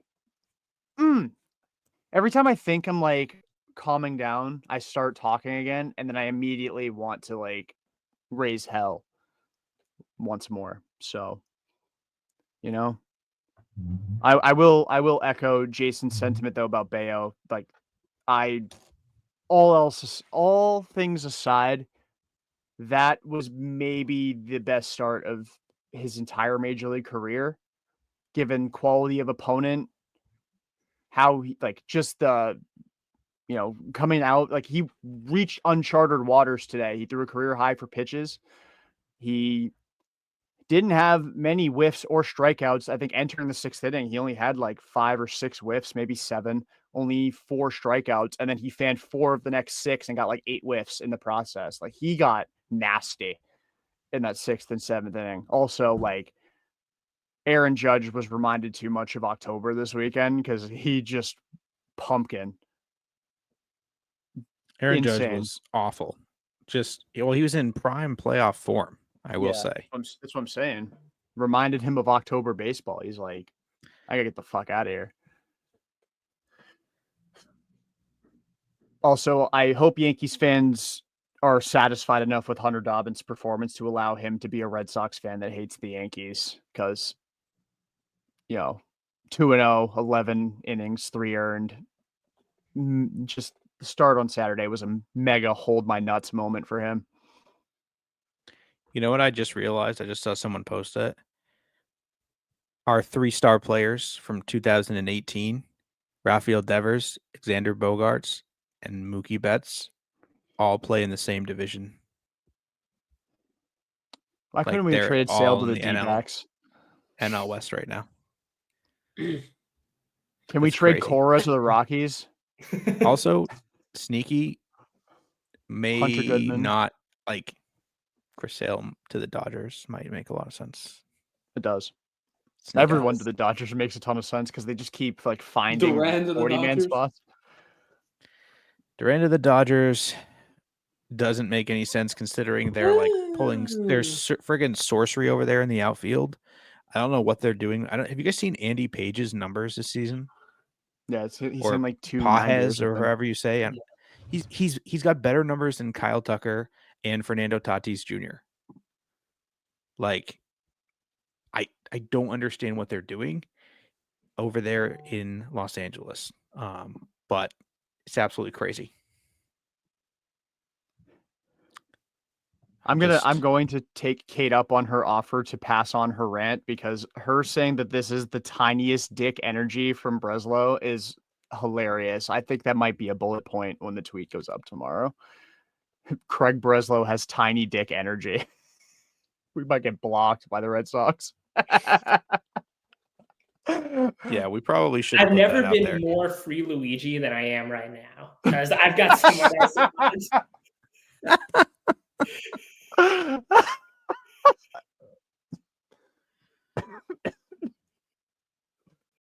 That's crazy. That is crazy. Yeah, I will finish her rant and say Boston beat writers are pawns in the same old game FSG plays every time they want to run someone out of town, and that just feels like it might be bad for our brand. Yeah. I think that was just part of her reasoning for not being on that last part of that. I just read her message. But yeah, no, the whole we're going to smear the guy as he walks out the door is as chicken shit as it gets. Like trading him, like stand on it. You traded him. If he asked out, have it fucking get reported that he asked out. You trading him and looking like you just sent him to the first one that said they'd take him is more chicken shit than leaking that he wanted out.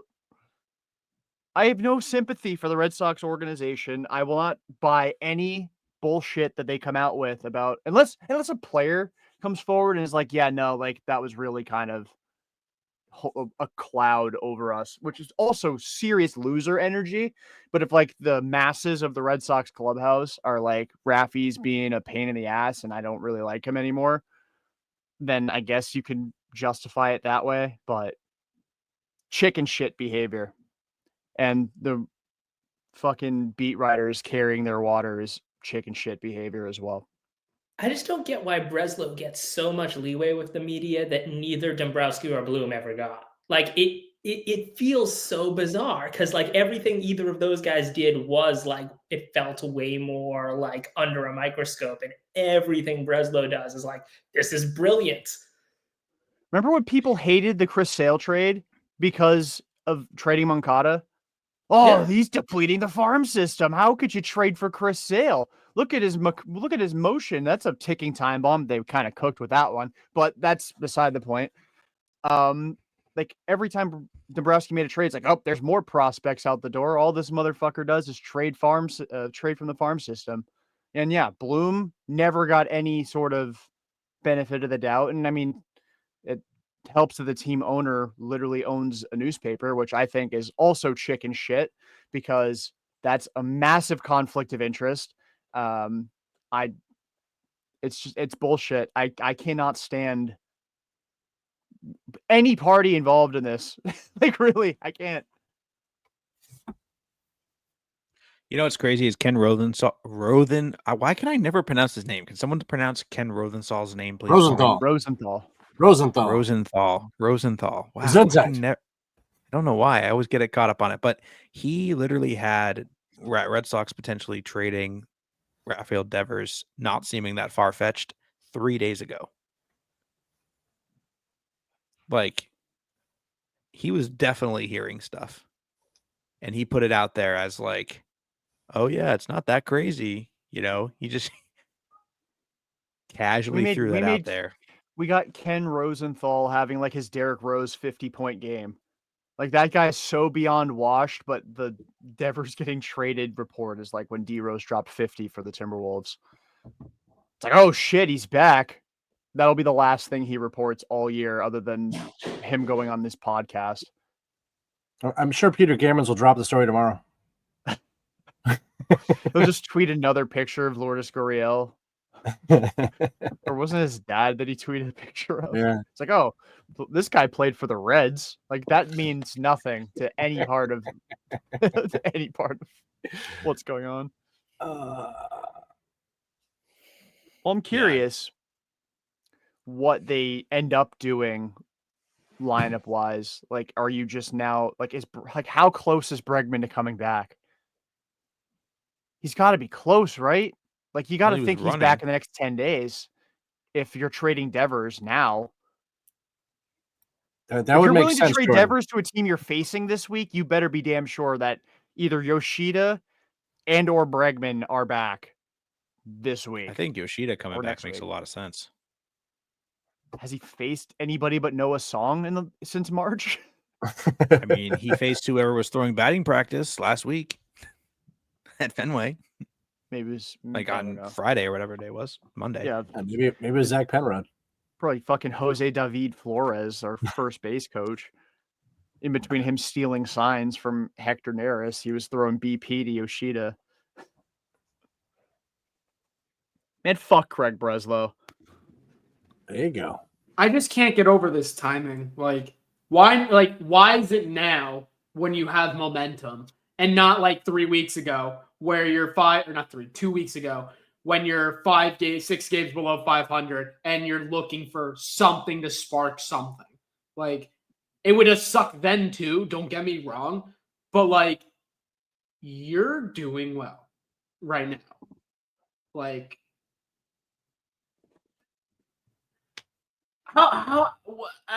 I'm fucking speechless. Oh my, I'm still speechless. Like Jordan, I don't know. I said this before you came on, but I was saying like they needed a shake things up move, and the big question was, what does that look like? And it was like none of these shake things up moves consider Devers. This is your okay. The identity of the team is then the same throughout the last few years, like several, like more like 7-8 years with Rafael Devers. Was he really the one to go? Probably not. And there's also got to be something we don't know. There has to be. Has to be. David Ortiz has tweeted that he's heartbroken by the Devers news. I don't think that's him. You're just looking at Boston Strong? No. I don't think that's actually David Ortiz's Twitter account. Never mind. I don't think no, because he has his own Twitter account. He does have his own Twitter account. That's not him. Never mind. Has he tweeted about it yet? No, he hasn't tweeted since June 6th. So disregard. But yeah, no, you go down the list of possible guys you get rid of to like kind of rattle the cage of this team and like without fully waving the white flag on the season. And it's like Duran, Willier, cutting Story, firing Alex Cora. And like Cora felt like the extremist case of all of them. And somehow we just completely overlooked Devers, which is like, I would have much rather fired Cora. like, I don't know. I just don't know. Like, how do the Red Sox go to work tomorrow knowing that they just won a game 2-0? Devers homered in it. So he clearly wasn't expecting anything to happen today. And suddenly he's not on the team anymore. I just don't. And the Red Sox clearly didn't expect anything to happen today because they wouldn't have let him go out there and risk injury, especially because last week he talked about having a groin issue. I don't know. They wouldn't have let him do press after the game. He literally he did his first press in like 3 weeks after the game. Yeah. Actually, I haven't listened to it yet. I got to go back and see what they asked him about. I don't know. It's just so cowardly. Craig Breslow needed to step up in front of a microphone and the media needed to hold his ass accountable. Why were you dragging your heels all offseason to address the lineup? Because you could have signed Bregman in December or January instead of like February 12th or whatever it was. It was like right before camp. So you could have given Devers time to process this.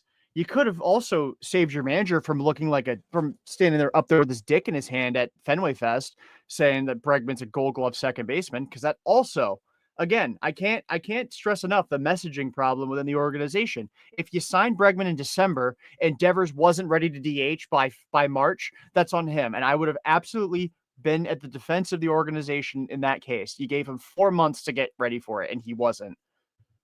Instead of 4 days.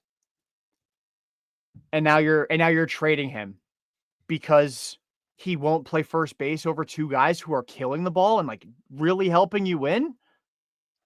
Like Abraham Toro and Romy Gonzalez have been awesome this year.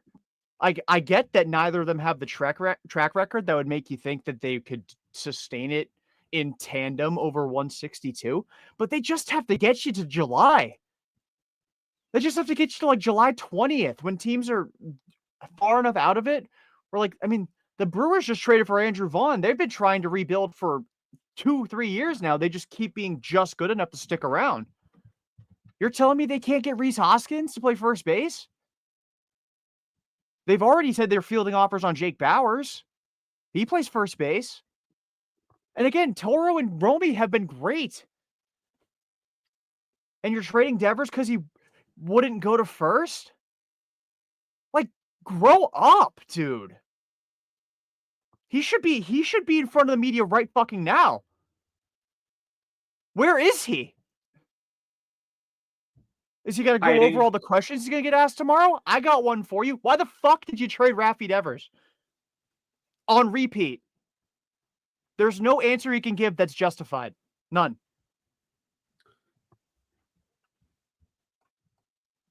It's going to start with, he's going to be like, that's a fair question. Something that, I've been not wanting to do. Something like that. We'll start like that. I just know that tomorrow's going to be like the most political press conference I've ever seen in my life. And I feel like there's a few people I feel bad for right now. And that is, well, I guess two. Kyle Harrison and Jordan Hicks. And the Red Sox admin. And the Red Sox admin. So I guess there is three people. Anybody who has access to that Twitter account, unless Craig Breslow is one of them. Because they're never going to get a fair shake. Kyle Harrison will have to win a Cy Young for people to not look at him the same way that, like, again, it's similar to when they traded Mookie in the sense that you're just not going to get equal value for the player. You're just not going to. And it's not Kyle Harrison or Jordan Hicks' fault that they got traded for Rafael Devers. So let's not take any frustration out on them. But now they get to come and be public enemy numbers 1 and 1A. And it's not their fault. So I feel bad for them. I'm perplexed.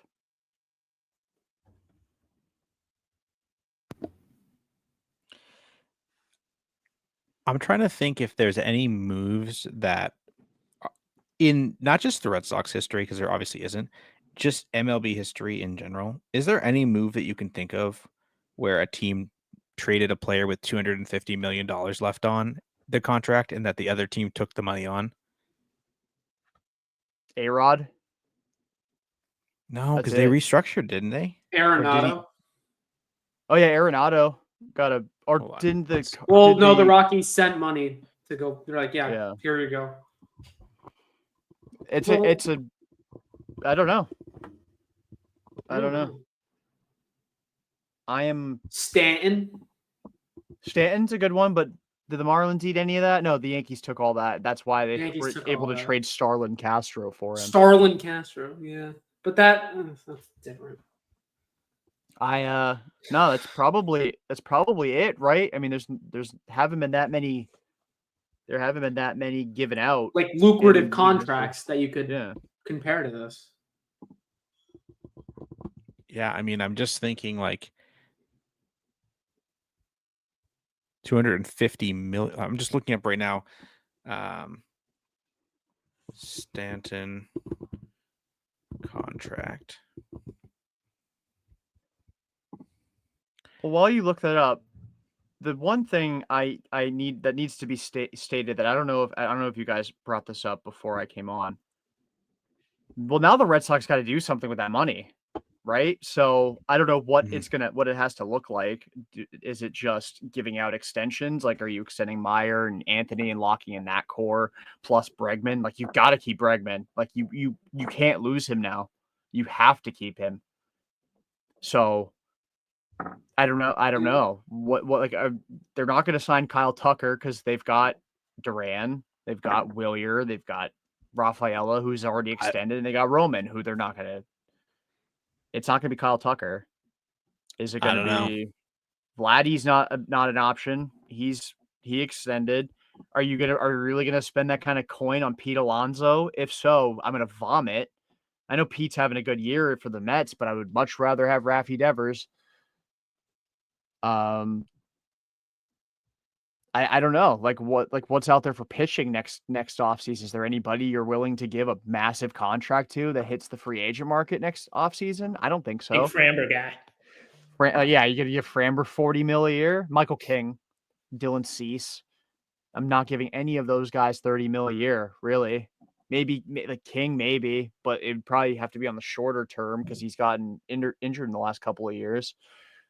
So, it's one thing. Like, it's similar. It's again on steroids to like when they traded. Like you make a move, and it's like it's pending a second move for you to like really react to it. Something of this magnitude, you have to react to it right away. With you there, Cutter's King. Shout out to Cutter's King. Is there a second move out there that would have you being like, okay, I get it? Well, I was saying, like, could they repackage the guys that they got, just flip them out, right? Like, could they take these prospects that we just got, use that value, because we don't really need additional outfielders. Like, what's another first rounder? Like, can we take that and flip that? I don't know. I'm just trying to cope. But again, you could. I mean, I know that when the Padres traded Drew Thorpe for Dylan Cease, like it's something that could be done. Like you could take Tibbs and package him with somebody else for, an ace, not an ace, but like somebody in the high end 3, low end 2 option. You could do that. But what caliber player do you have to get through all this shuffling for you to be like, I can live with the fact they traded Rafael Devers this year? I don't think that move is out there. No.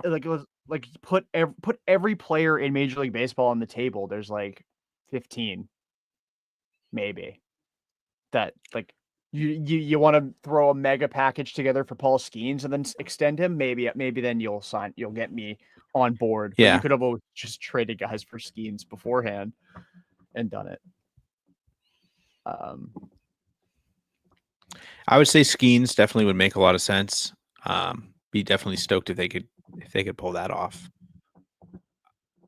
Hunter Green, maybe. Yeah, I'm just looking around the league and I'm just like, who out there? It's just such a huge hole on the roster. And who are they making room for? Still have a jammed outfield and infield. Exactly. Like you freed up DH. Like you solved roster. We just traded him to free up space for Masataka Yoshida, who is only going to DH. Who will only DH. I guess that removes Yoshida from the outfield logjam because he'll just DH and you'll platoon him with Ref Snyder. Which, like, unironically, like, again, remove the emotion from the equation. Yoshida against righties, Ref Snyder against lefties. That'd be probably pretty fucking gross at the DH spot. But it's, again, not a 150 WRC plus guy like Rafi. I'm in awe that this happened. Someone in the chat asked, do we see the password soon? I don't think so. I think we see the password traded soon. Because he's on the 40 man. They don't need him. Bayleigh has now joined the chat. What's up, Bayleigh? Oh, I'm so angry. I'm so angry. Let it out. I can't even. I was on my way home and I just briefly looked at my phone. Don't text and drive, kids. And I was surprised I didn't actually crash my vehicle.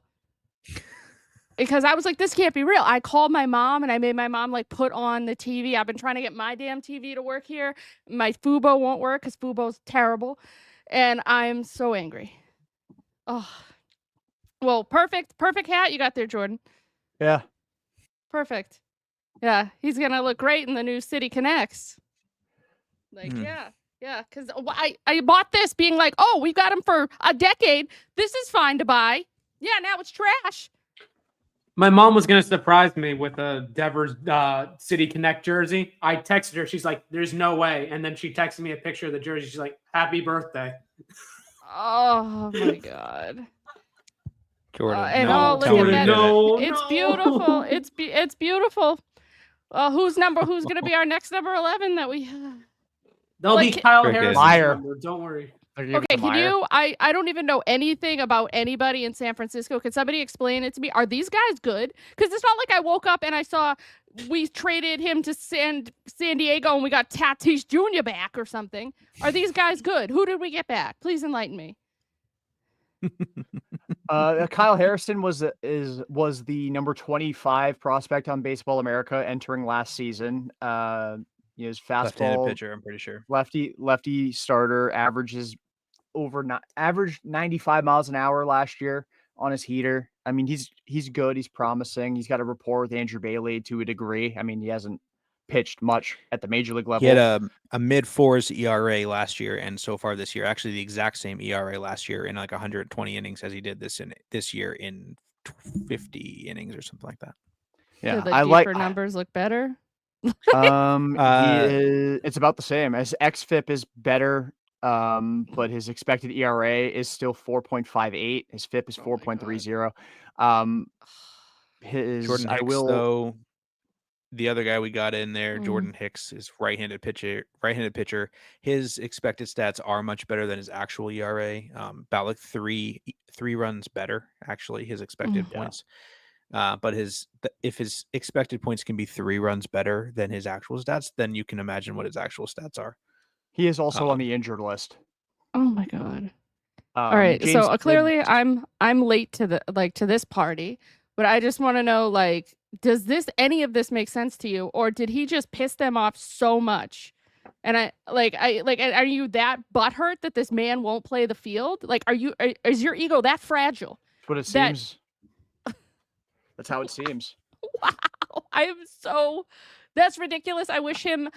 Go win NL MVP now, man. Just have a second half that's just insane and win the damn thing. I can't wait to go watch him next weekend. Oh yeah, he's gonna be perfect. It's gonna suck, but it's also gonna be perfect. Well, I can't wait till he annihilates us. Go kill us, Devers. Every home run. I get to see him on Wednesday too, because I'm going to the Giants Guardians game, so I get to watch J-Ram versus Devers. Because Cora manages like it's 1970. He will continue platooning the lefty bats, and I mean he'll probably work them in from time to time because you have to play Romy and Refsnyder.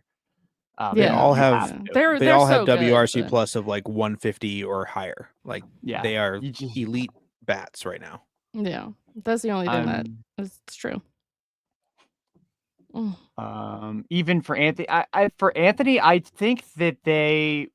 I mean, there's going to be Anthony has reverse splits. Yeah, Anthony hits lefties better than almost everybody else. You saw it yesterday when they played him.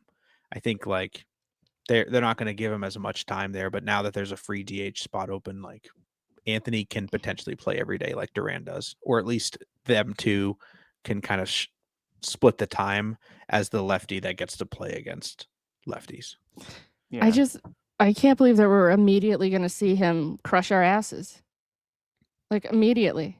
Going to see Devers I asked everybody else, us. Bayleigh.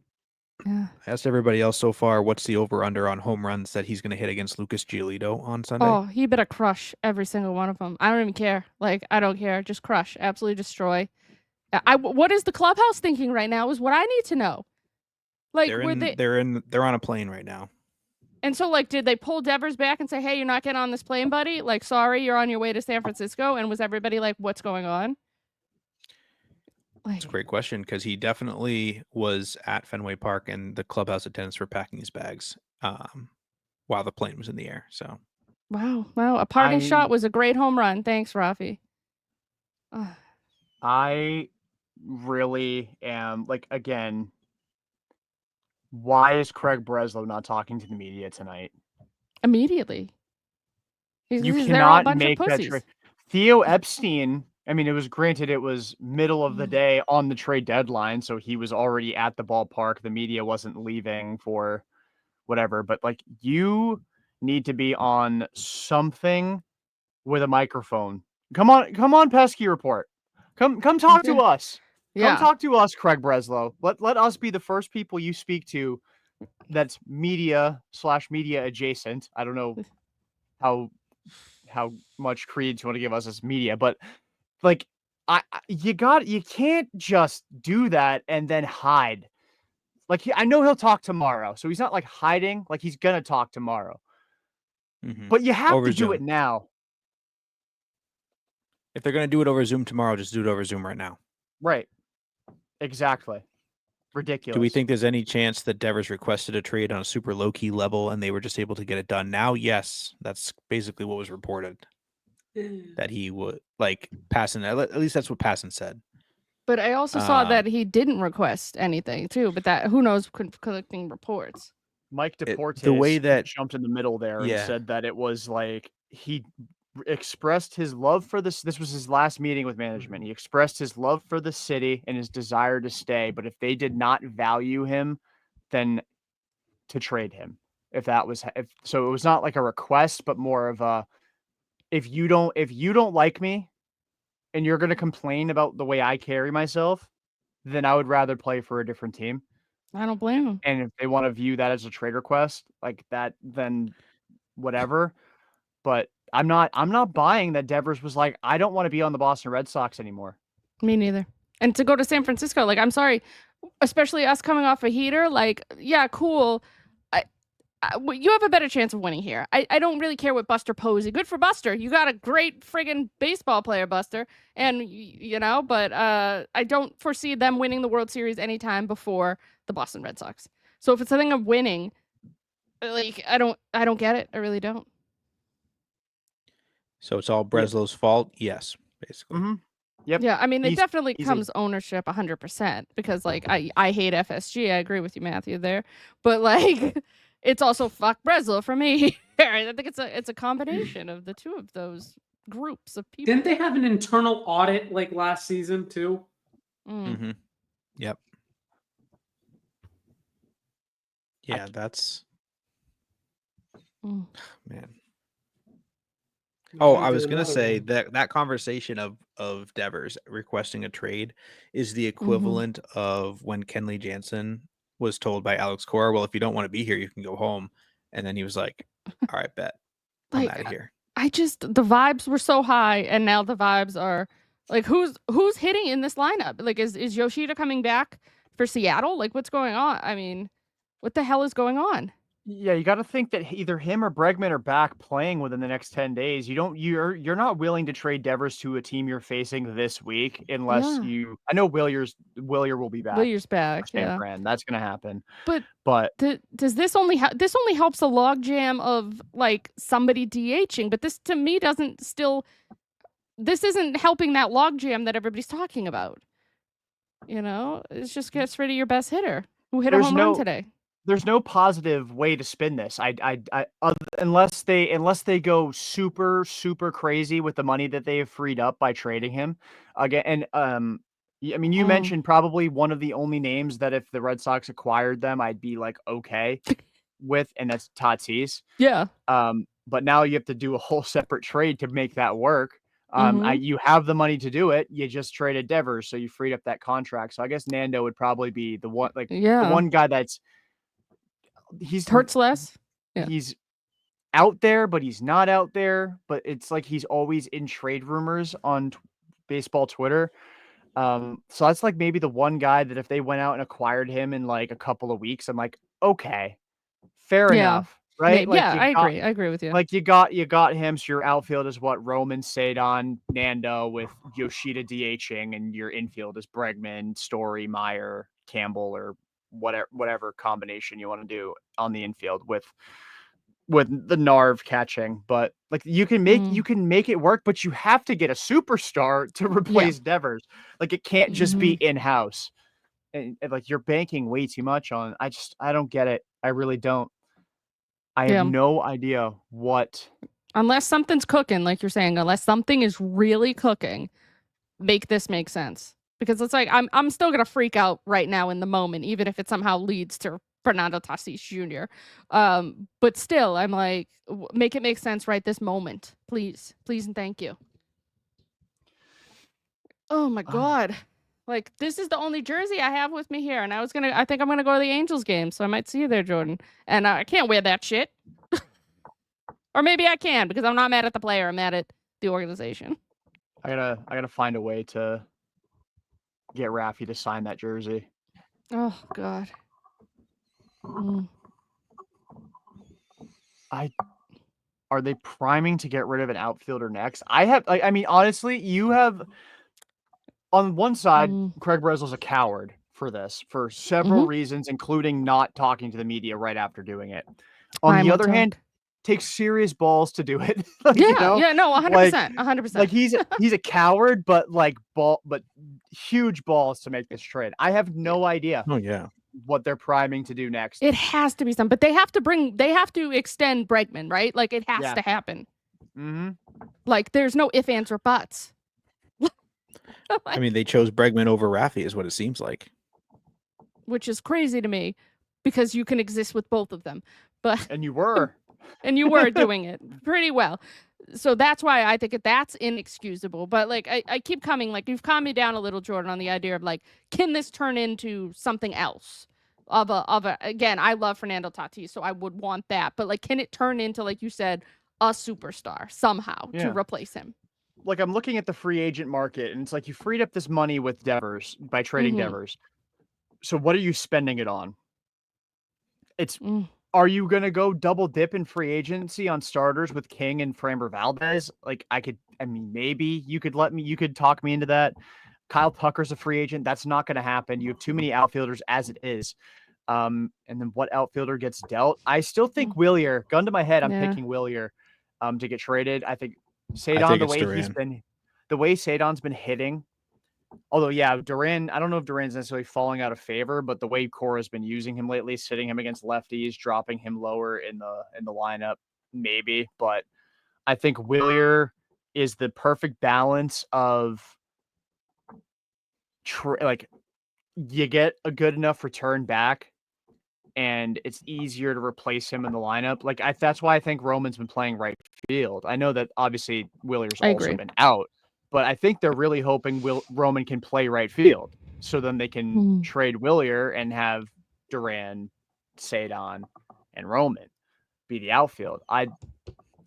It's so difficult to like. None of us thought that they would actually trade Raffy Devers. Like that, none of us thought that was going to happen. We laughed about it. So predicting who they would trade next, it could be Campbell. It won't be, but it wouldn't, at this point, I thought Devers was the most untouchable non-big three name in Crochet on the roster. No. Clearly that's not true. I would say that the biggest takeaway from me was the money. Like the reason why the return doesn't look good is because them eating $250 million worth of a contract is the reason that is the return. Yeah. Like Kyle Harrison plus $250 million is a legit snag. It's Raffy Devers. And you're it's not like in this stretch of the last 9 games, they're 7-2, right? I think it's not like they were 3-6 and they fell off even more, and they're still 5 or 6 or 7 games. They're a half game out, right? Yeah, it's like a half game, and then you trade your. No, they're in the wild card spot now. Oh, is it now? Okay, after the win today. Yeah. Okay, because of games in hand, technically they are not in a wild card spot, but winning percentage wise, they are tied. They've played more games, but true. Yeah. Oh, why not package Abreu with Devers to get something more? I mean, we saw that with Price and Mookie, right? Kinda. It doesn't necessarily mean you're getting more. And when you're getting dartboard shots, more really only matters in 4 or 5 years when you've actually seen these guys play. Like Kyle Harrison alone might be better than everything they got for Mookie Betts. And that included the money that came off the books by trading Price with them.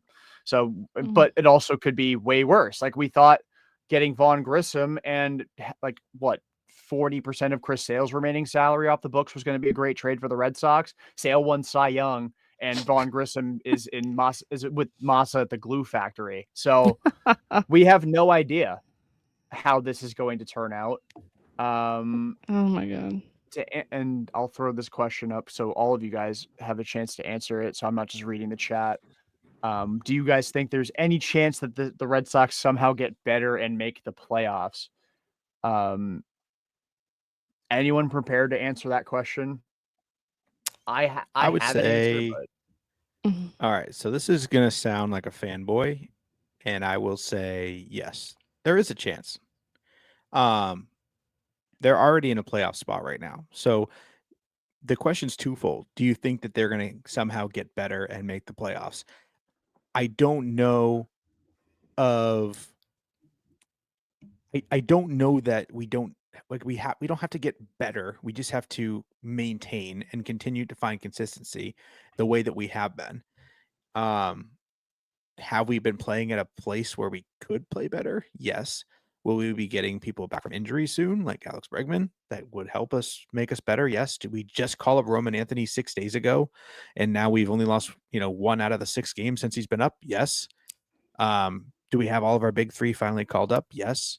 So I would kind of wager that we have gotten better, and that's the real question: is can you maintain without a top 5 hitter in baseball?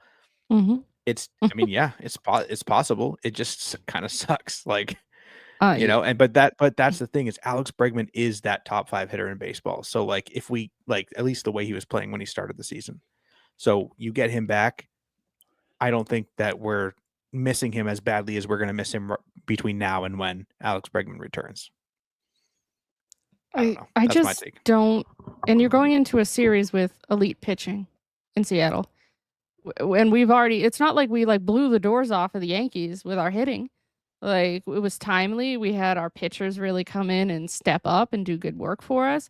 So I don't understand what this means for the Boston Red Sox. Like, right now, I don't know how you trade Rafael Devers, and I don't even care if what your clubhouse if they had to be one butthurt dipshit that was like, oh, we don't like Rafi. You're telling me that you're going into Seattle being like, we just traded your 2-hole hitter, 145 WRC plus. Good luck, guys. Like, how does that? I just don't know what that says to this clubhouse. And you're in a playoff spot with percentage points, and you just played your ass off. You just took down the big bad New York Yankees. I just don't know what message this sends outside of the Boston Red Sox ownership says that we have all the power, and if you look at us cross-eyed, fuck you.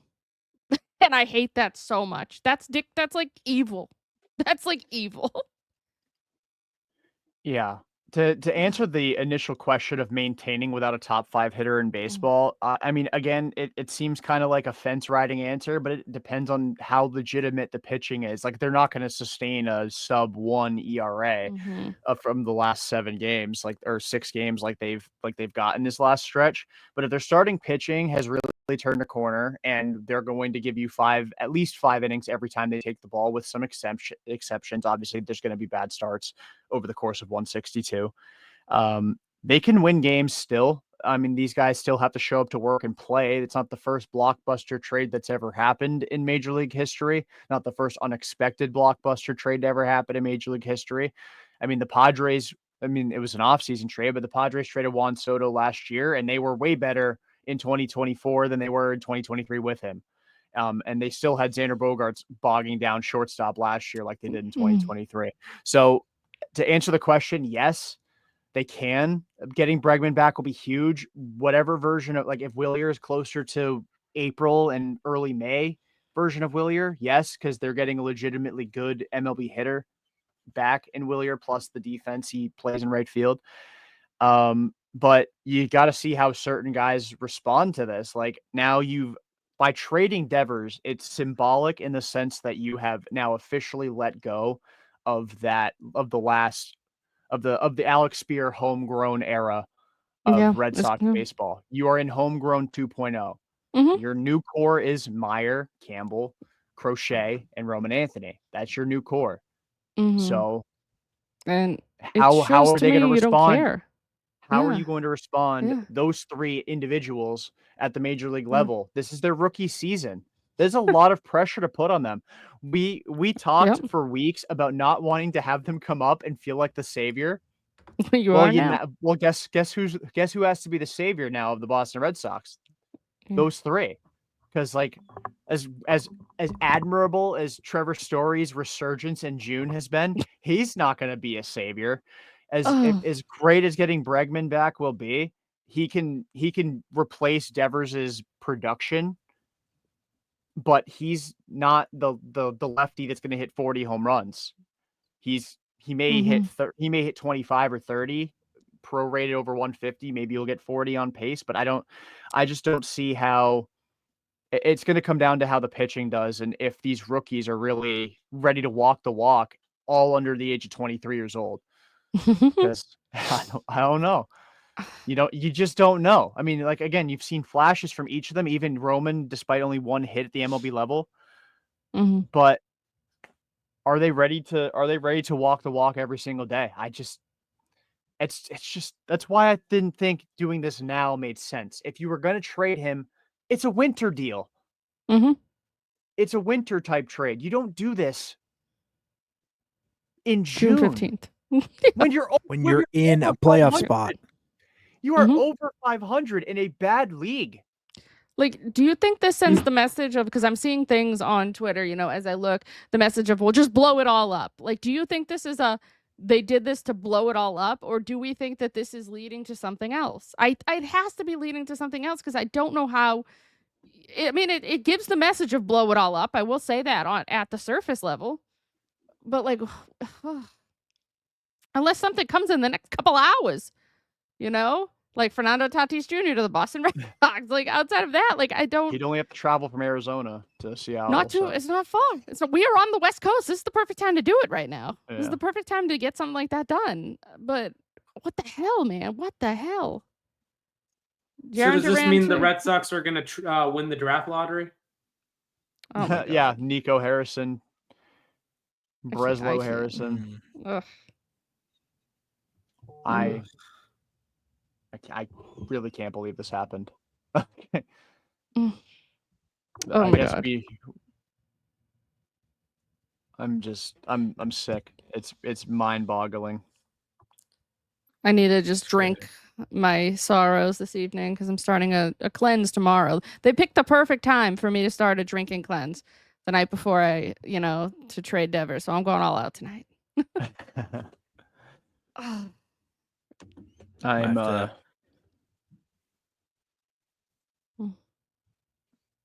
I don't know.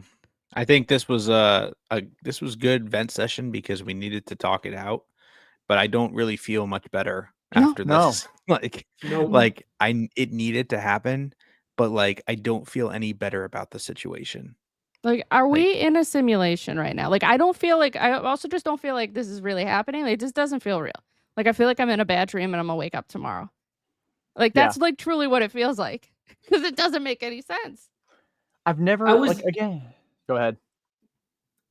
I was saying, like, this feels like I haven't felt this way since the Patriots lost the Super Bowl to the Eagles. Like, I was just in devastation. Like, the next day, like, just wake me up from a bad dream. Like, the Mookie thing, at least, there was buzz. It didn't. Yep. It came out of the blue a little bit, but it was like, yeah, you kind of saw this coming with stuff. This is just like out of the blue. Like, it just shot you. Especially like, this is all I can think about. And it's like, right after a Super Bowl, the only thing you can think of is, dang, like, we could have been on top of the world. Granted, we've been blessed with 6, Super Bowls, and like since 2000, and it's like, and we have 4 championships too. But now there's not a single person on this roster that has won a championship with the Boston Red Sox. Now that he's gone, I'm correct, right? Yeah. This was the last of anybody from 2018. Yeah. Like, unless you count Cora. But yeah. Well, then you could say Veritek's got 2 in the, Cora has 2. If you're gonna go way back. Yeah. But I just can't. I can't fathom that this really happened right now. Like, so thank you all for being here and understanding my pain. I was literally like crying. I was like in enraged tears. And my sister cried at the table too. Yeah, and I'm not the person that usually is like attached to players. Like I used to be as like a teenager, but I got over this. So the idea of this person getting traded, that other, like this one just made absolutely no sense, caught us all by surprise, and is your best hitter on your team. So that's why like these things happen. And like you said, the idea of like we were prepared for Mookie. Like we kind of saw the writing on the wall. Ownership sucked. Like this is happening. He's out. It's like, oh, good luck, Chaim Bloom. This is your first big thing that you have to do is trade him and try to get any value. And unfortunately, got like negative value. But that that's how the cookie crumbles. And with this, it's just like. It was a money dump. It was like I said, I didn't even realize because I didn't know the details of things. Like I said, I was on my drive here and I'm angry. I didn't realize like 250 million also went off of this too. So it's like, okay, well then you better do something this season because I don't know how your clubhouse, like what is this plane ride right now? What are they doing 35,000 in the air on the way to Seattle? Like what is their discussion right now? I can't even, that plane ride's got to be so weird. Is what it is, guys.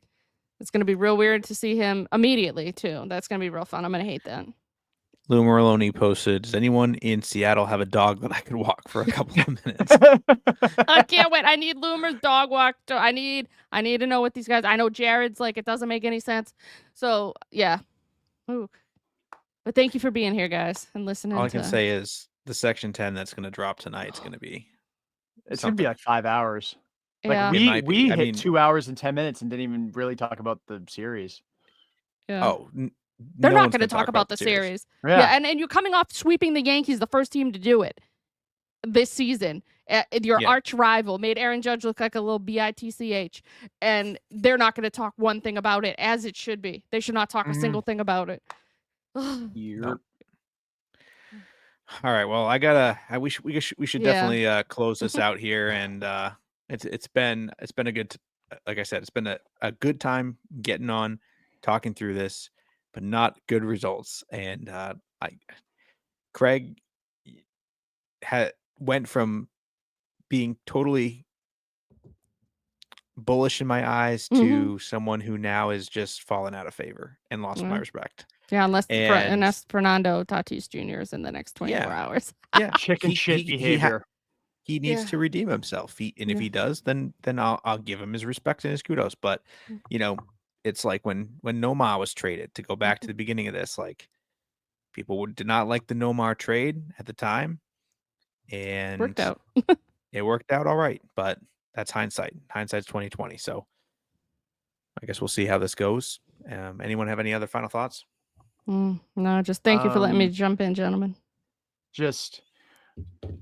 I don't know. I'm like, the steam is finally coming out of my ears, or done coming out of my ears, which is nice. I came in ready for war. I'm still like, Breslow needs to fucking get a microphone and say something before the night's over. 100%. People have already posted his address several times on Twitter, so doxing him. They have doxed Craig Breslow several times. I've seen his address on my timeline tonight, and 0 times have I seen him say anything on my timeline tonight. This is crazy. Brutal. All right, guys and girls, thank you all for joining on tonight in this group therapy session, event session.